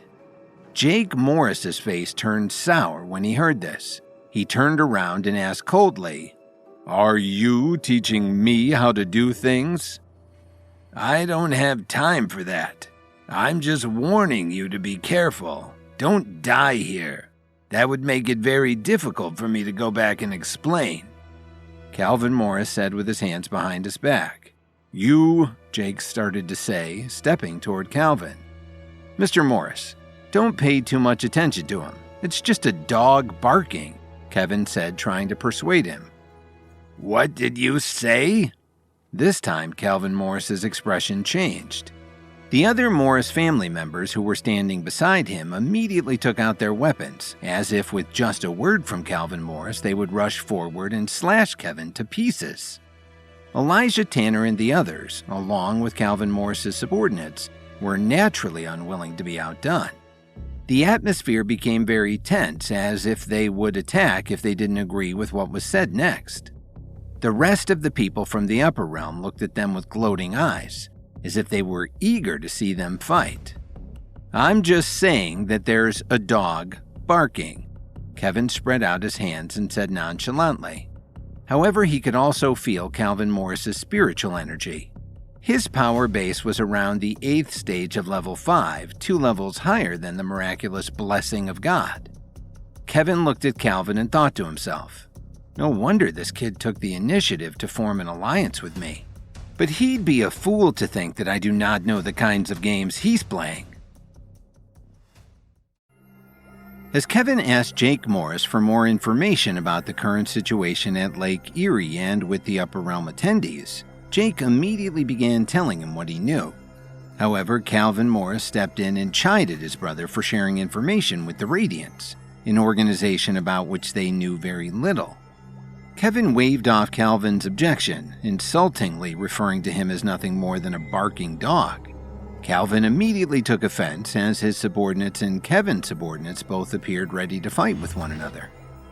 Up until now, Kevin had only heard about the Morris family's internal strife. He hadn't gotten involved in it directly and had actually only heard about it secondhand. However, the situation clearly wasn't idyllic and was perhaps more sinister than he had been led to believe. Although Jake Morris had many supporters in his family, he could only maintain a passive stance, and even if Calvin Morris didn't have a clear advantage, at least on the surface he appeared to be on top at the moment. Kevin knew he didn't have enough information about the civil war within the Morris family to make a concrete alliance, and he realized that any association with Jake could be potentially harmful to his own power base and empire. "Listen up, you little lower realm ant. Do you have the guts to repeat what you just said?" Calvin Morris's face had already turned deadly serious, and the spiritual energy in his body began to fluctuate intensely. What Kevin didn't know was that Calvin Morris was actually usually relatively gentle, and even the people of his family rarely saw him become angry simply from embarrassment. However, when it came to challenges related to his brother, Jake, his gentle nature always disappeared. "This is the first I've heard of you. Not only do you act like a dog, but you also look like one. You want me to repeat myself? Are you suffering from hearing loss or something?" Kevin stood up straight and said with a coy smile, "All right, I'll do my best to help you." "How dare you? You have a death wish!" Calvin Morris shouted, his face turning bright red. Both of his eyes looked as though they were about to spurt out flames of fury. Jake Morris didn't want to be outdone. He stepped forward and said, "I think you are the one who has a death wish, Calvin. Do you really think that everyone associated with our family will give in to you just because of your last name?" Jake, what do you mean? Are you serious? How dare you side with an outsider over me? Do you think that I would hesitate to teach you a lesson right here and now? Calvin's chest kept rising and falling, and his eyes were almost narrowed into slits. "I don't want to lower myself to your level. Why do you think I'm afraid of you? Come and teach me a lesson if you have the ability." Jake retorted. He didn't seem to have any fear at all. If it was only members of the Morris family present due to the gap in power bases between him and Calvin, Jake definitely wouldn't dare to speak up like this. However, it was different now. He had the support of numerous level 5 warriors from the Radiants, not to mention their mysterious leader who had a deep power base. All of these reasons had given him the right to speak out against his brother with confidence. Furthermore, there were many outsiders watching him at the moment. How could he back down now? "It seems like you have made your decision," Calvin Morris asked with a frown. Jake simply took another step forward and pulled a sword out from behind his back. It was a different sword from the one Kevin had seen him use before. This time, Jake took out a very long blade. It was pitch black in color, and as soon as it appeared, it attracted everyone's attention. There was a golden eagle engraved on the blade, and it looked incredible. "The Golden Eagle saber? I didn't think he would give it to you," Calvin Morris muttered as his brows knitted together and his eyes filled with intense jealousy. When the rest of the Morris family's members saw the sword in his hands, their expressions instantly became respectful. They almost couldn't help but stare at the beautiful weapon. "Well, what did you expect? I am the legitimate heir of the Morris family. Isn't it only natural for me to inherit it?" Jake Morris said as he revealed a mocking smile. Calvin Morris didn't respond. Instead, he clenched his fist tightly and stared at the golden eagle saber in Jake's hand. This sword wasn't just beautiful on the surface. It possessed a very high level of importance within the Morris family. In a sense, the status of the person holding this sword wasn't much different from that of the family patriarch. It was clear that obtaining this sword also meant that he had obtained the support of his father. It symbolized the very same goal that Calvin had been working toward for the past few years. But now, it had suddenly appeared in Jake's hands. How could Calvin Morris accept this? After a violent struggle in his heart, a cold smile suddenly appeared on Calvin's face. "I didn't expect that you would actually be able to get your hands on the family's Golden Eagle saber," he added. "I think it's awfully bold of you to steal the treasures of the family. Today I will abide by the family rules and bring you to justice." Calvin Morris flung his right hand behind his back, and a sword of his own appeared in his hand as he pulled it from its sheath. With his sudden movement, the other members of the Morris family all prepared to fight. The surrounding members of the upper realm who were watching the show naturally didn't have any intention of interfering. Calvin's expression was very ugly. His original intention was to take out the Golden Eagle saber and scare Jake off with the intensity of his spiritual energy. He didn't expect that not only was he not intimidated, but he even welcomed the challenge. If they were to fight here, not only would they make the Morris family a laughingstock among the entire upper realm, but they would also sow more discord within the Morris family. Just as Jake was thinking about the choices he had to make, a cold light flashed across his eyes. The Knight Sword suddenly appeared in Kevin's hand in front of everyone. Of course he wouldn't use the Knight Dagger. If he did, his identity would be exposed. Kevin said in a deep voice, "I will definitely stand beside Jake Morris today. If you still want to try your luck against him, then you will have to face me too." A surge of spiritual energy immediately started circulating around Elijah Tanner and the others as well. As long as Kevin gave the order, they would surely rush forward without caring about their own safety. Although Jake Morris was the former mentor of Sage Tanner and Tyson Tanner, all of that was meaningless now. Calvin Morris slowly raised the sword in his hand and pointed it at Kevin. Suddenly, the ground shook violently. Everyone looked to their right at the entrance of the tunnel. "What's going on?" People began to ask in a panic. "Damn it! Why did it have to be now?" Calvin Morris turned his head and looked at the sealed entrance, muttering to himself as worry spread across his face. If he was given just a little more time, he felt that he would definitely have been able to take down Jake and the others. However, the most important thing right now was to seize the initiative. "Looks like someone's plan is going to fail today," Kevin said coldly with the sword in his hand.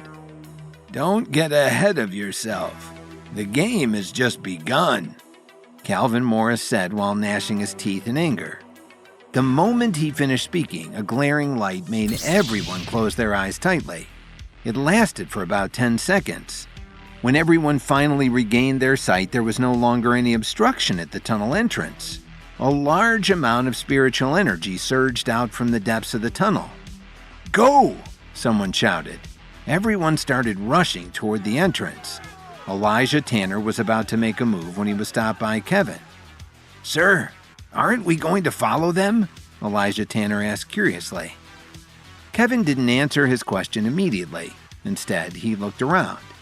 At that moment, there were still some people who were still standing in the same spot, like the people of the Morris family and the Fantilli family. None of them moved. "Why are you in such a hurry? The ancient ruins are full of danger. Since they're willing to be our pathfinders, why should we refuse?" Kevin said as his face slightly raised under the mask. It was obvious that Greg Fantilli and the two brothers from the Morris family had the same idea. Sure enough, when the people from the upper realm were about to rush into the tunnel, a rumbling sound was heard all of a sudden. A powerful wave of air shattered the floor and a large amount of dust was blown up all around them. The people who were rushing toward the front were sent flying backward like ragdolls. All of them were covered in dirt. It took them a while to stand up from the ground with great difficulty. Some of them even remained lying on the ground, hugging their arms and legs as they let out miserable cries of pain. More than 10 figures slowly walked out from the dust. Their upper bodies were exposed and the bulging muscles on their bodies were extremely intimidating. They gave off an explosive feeling of strength. They had long hair behind their heads and they were covered in dust. Their faces looked different from ordinary people. They had a strange gray-white color. However, their eyes revealed a blood-red glow and they looked exceptionally frightening. "Mr. Williams, they look similar to the statues we encountered before," Elijah Tanner reminded him in a low voice. "I think so too. Also, their spiritual energy is strong. The statues we encountered before all seemed to be emitting spiritual energy that would be expected of a high-stage level 5 warrior," Kevin muttered as the corner of his mouth couldn't help but twitch. "What did you say? Are these all level 5 warriors?" Jake Morris's facial expression changed dramatically, and he asked in disbelief. "That's right. Not only level 5, but if I'm not wrong, the leader of the group should be at the 9th stage. What's even more terrifying is that they seem to have no conscience. It's like they're the perfect killing machine," Kevin replied slowly. Greg Fantilli, who also heard what Kevin had said, only slightly frowned. He did not have any excessive reaction. "A 9th stage level 5 warrior?" someone muttered. However, the old man who had challenged them moments ago didn't seem to take them seriously. He casually stretched out his hand as if open to receive the opponent's attack. However, the warrior that approached him broke his right hand with a single strike. The expressions of the other people from the upper realm immediately turned grim. They realized that if they wanted to enter the depths of the ancient ruins, they would have to pass through the checkpoint presented by the warriors in front of them. "My God, how can we get past this? All of them are at least at the 6th stage of level 5, someone said. I want to go back. I don't want to die here. This isn't worth it, someone else replied in fear. Let's get out of here, the first person yelped. For a moment, many of the young elites gathered there began to panic. The leaders of the various families began to think about the severity of the situation. The leaders of two of the families were very self-aware. After thinking about how they couldn't make it past these warriors, they turned around and left immediately. Mortal danger was a dividing line that Kevin knew separated the truly brave from the pretenders. As Calvin and Jake Morris's respective sides were about to square off against each other, a blinding white light suddenly flashed. When it finally relented after about 10 seconds, it was clear that the entrance to the tunnel had reopened. From the entrance strode a group of odd-looking but very powerful warriors.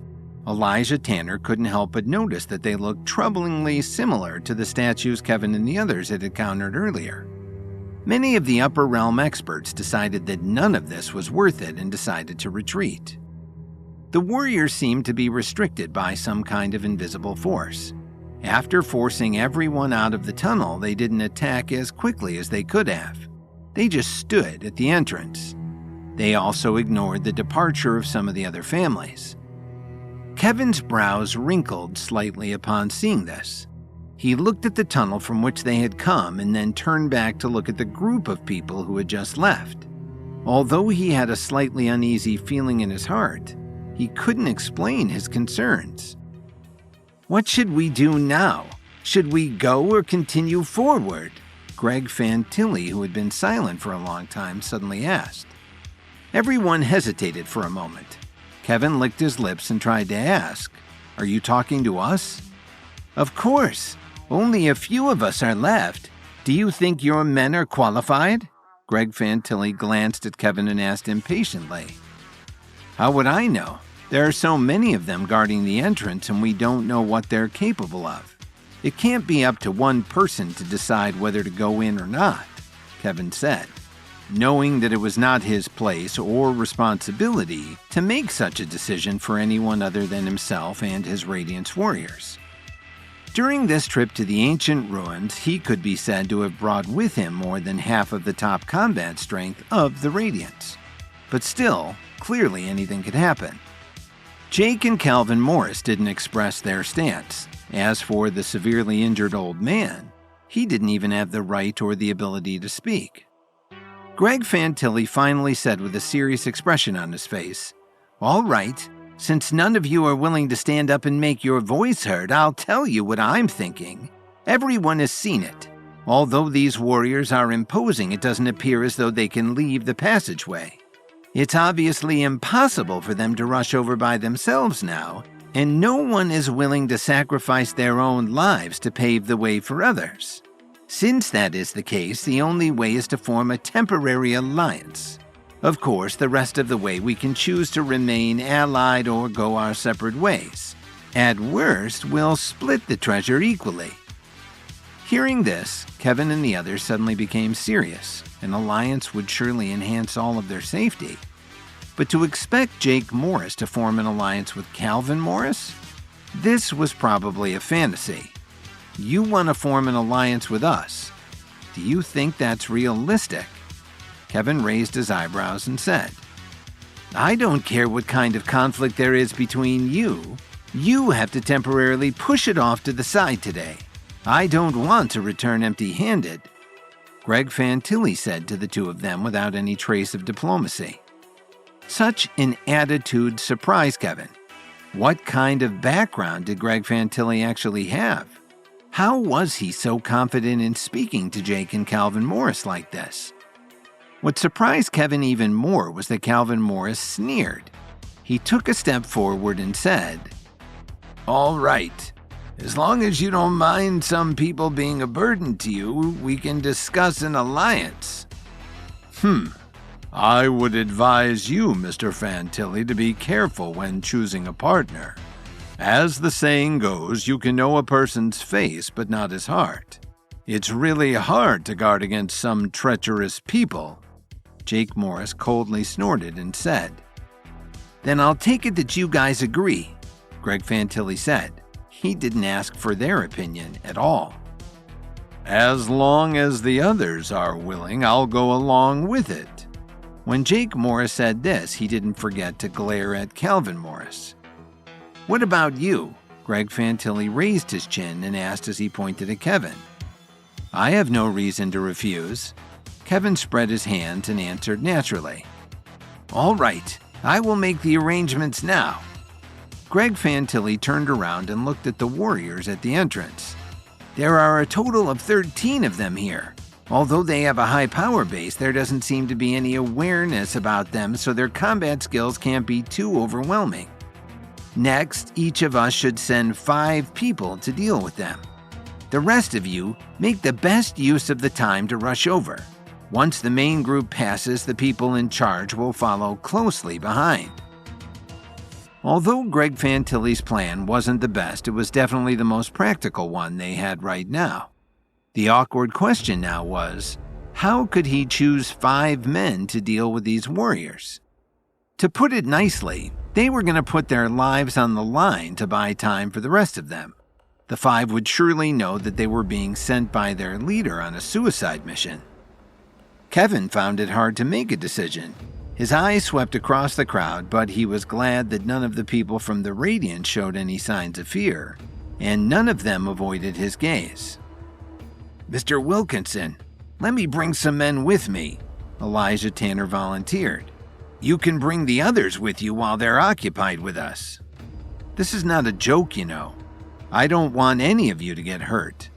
Kevin looked at Elijah Tanner seriously and said, with your power base, you won't be able to withstand them for very long. As long as we can buy some time for you, I'm willing to take the risk, Elijah Tanner said resolutely. At this time, everyone from the Radiant stepped forward and began volunteering themselves as well, pleading with Kevin to let them go with Elijah. This action immediately attracted the attention of the other 3 groups.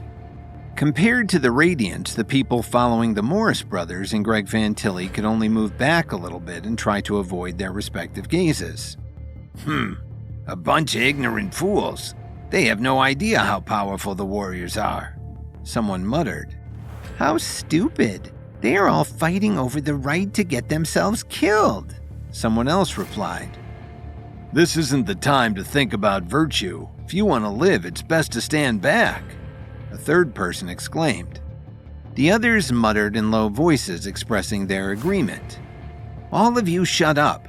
All of you are from the upper realm. Look at the members of the Radiance. I feel ashamed for you. Greg Fantilli scolded them in a loud voice. By comparison, Calvin Morris was very casual. He pointed at the 5 people right in front of him and said, You 5 will go. The 5 of them opened their mouths and wanted to refuse, but when they saw Calvin Morris's cold eyes, they swallowed their words and closed their mouths. The rest of them felt very lucky. Did you guys choose? Calvin Morris crossed his arms in front of his chest and said impatiently, Hurry up! Don't waste everyone's time. But Kevin couldn't make a decision. He wasn't a heartless person, so how could he be willing to send these people to their deaths? Don't be hesitant. Just let me go, Elijah Tanner said resolutely. He had clearly seen through Kevin's dilemma. There's no need to say any more. I'll lead the Radiance's team. Kevin reached out his hand to stop the people who wanted to speak and continued. Number 1 will take my place. Number 1 was the code name of Elijah Tanner in the Radiance. In order to prevent their names from being exposed, everyone had their own number assigned to them. The people of the Radiance looked at the determined Kevin and couldn't help but take a deep breath. The difference between them and Kevin was like night and day. However, at this critical moment, he, who was the respected leader of the Radiance, had volunteered himself for this extremely dangerous mission. The fact that these people even had their current power base was all because of the Radiance. But in the vast world of experts, these people were as lowly as ants. Soon, the people selected by the others to lead the way were sent forward. When they saw the Radiance team led by Kevin, their eyes were filled with a combination of shock and envy. What are you waiting for? Calvin Morris urged them with a cold smile. Greg Fantilli looked at Kevin and frowned, but he did not say anything. Kevin just gave him a cold glance, then he led the people of the Radiance to the front. The rest of the men from the other groups followed him dejectedly. As Kevin and the rest were getting closer to the entrance, the warriors began to react. Their bodies emitted a low amount of spiritual energy. Suddenly, Kevin took the initiative to launch an attack. The white light coming from his body shone brightly. Following his movement, the majestic spiritual energy in his body began to circulate rapidly. With his body as the center, the space around him seemed to be forming a vortex. "A level 7 expert?" Greg Fantilli blurted out in shock. Calvin Morris frowned, but Jake Morris waved his fist in excitement. Everyone was startled when they sensed Kevin's power. No one had expected that there would be a level 7 expert among the people on the front line. At this moment, the others who had been chosen to lead the fight finally reacted. It turned out that he wasn't here to die alongside them. Instead, he was here to protect his people. At that moment, their hearts were filled with jealousy. They were treated like dogs by their own leaders, and yet this man was willing to march into battle right alongside his people. As everyone had different thoughts running through their minds, the spinning speed of the vortex around Kevin became faster and faster, and swift air currents were released from his body. As if they had sensed the danger, the instinctive warriors at the entrance began to move one after another. Apart from the one in the lead, the rest of them quickly gathered into a formation. The powerful spiritual energy fluctuations they released caused the entire tunnel to tremble. More and more spiritual energy gathered in the body of the warrior standing out in front. The light that radiated from him almost made it difficult for Jake Morris and the others to even open their eyes.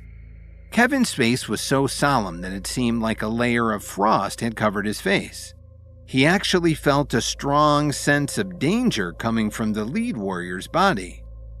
"Blue storm technique," he uttered. Kevin's hands quickly began waving through the air in front of him. As he moved, more and more spirit energy condensed into air blades. At first glance, those who did not know would think that what they were seeing was some kind of elaborate illusion. "The blue storm technique? How could this be? How can the Radiants have knowledge of this technique?" Greg Fantilli muttered in a low voice as if he was asking the people around him and himself. The same thought also crossed the mind of Calvin Morris and many of the others. Just as everyone was thinking about how this mysterious level 7 expert could possibly know about the blue storm technique, the battle officially began. No one noticed that underneath the mask, Kevin's brows were violently trembling, and his facial expression was very tense. Just as he was about to lose control of the spiritual energy around his body, Kevin suddenly pushed his hands forward. All the trembling spiritual energy immediately rushed toward the warriors. Countless bursts of spiritual energy violently collided with the wall of spiritual energy in front of the warriors. The intense impact caused the ground to tremble. Blinding light bloomed, making it hard for anyone to open their eyes. They could only use their hands to shield their eyes and look through the gaps of their fingers. The loud noise was deafening. Some of the people with lower power bases couldn't bear such an ear-piercing sound. They could only cover their ears and squat on the ground, trembling. Blood even flowed out of some of their ears. The battle had begun.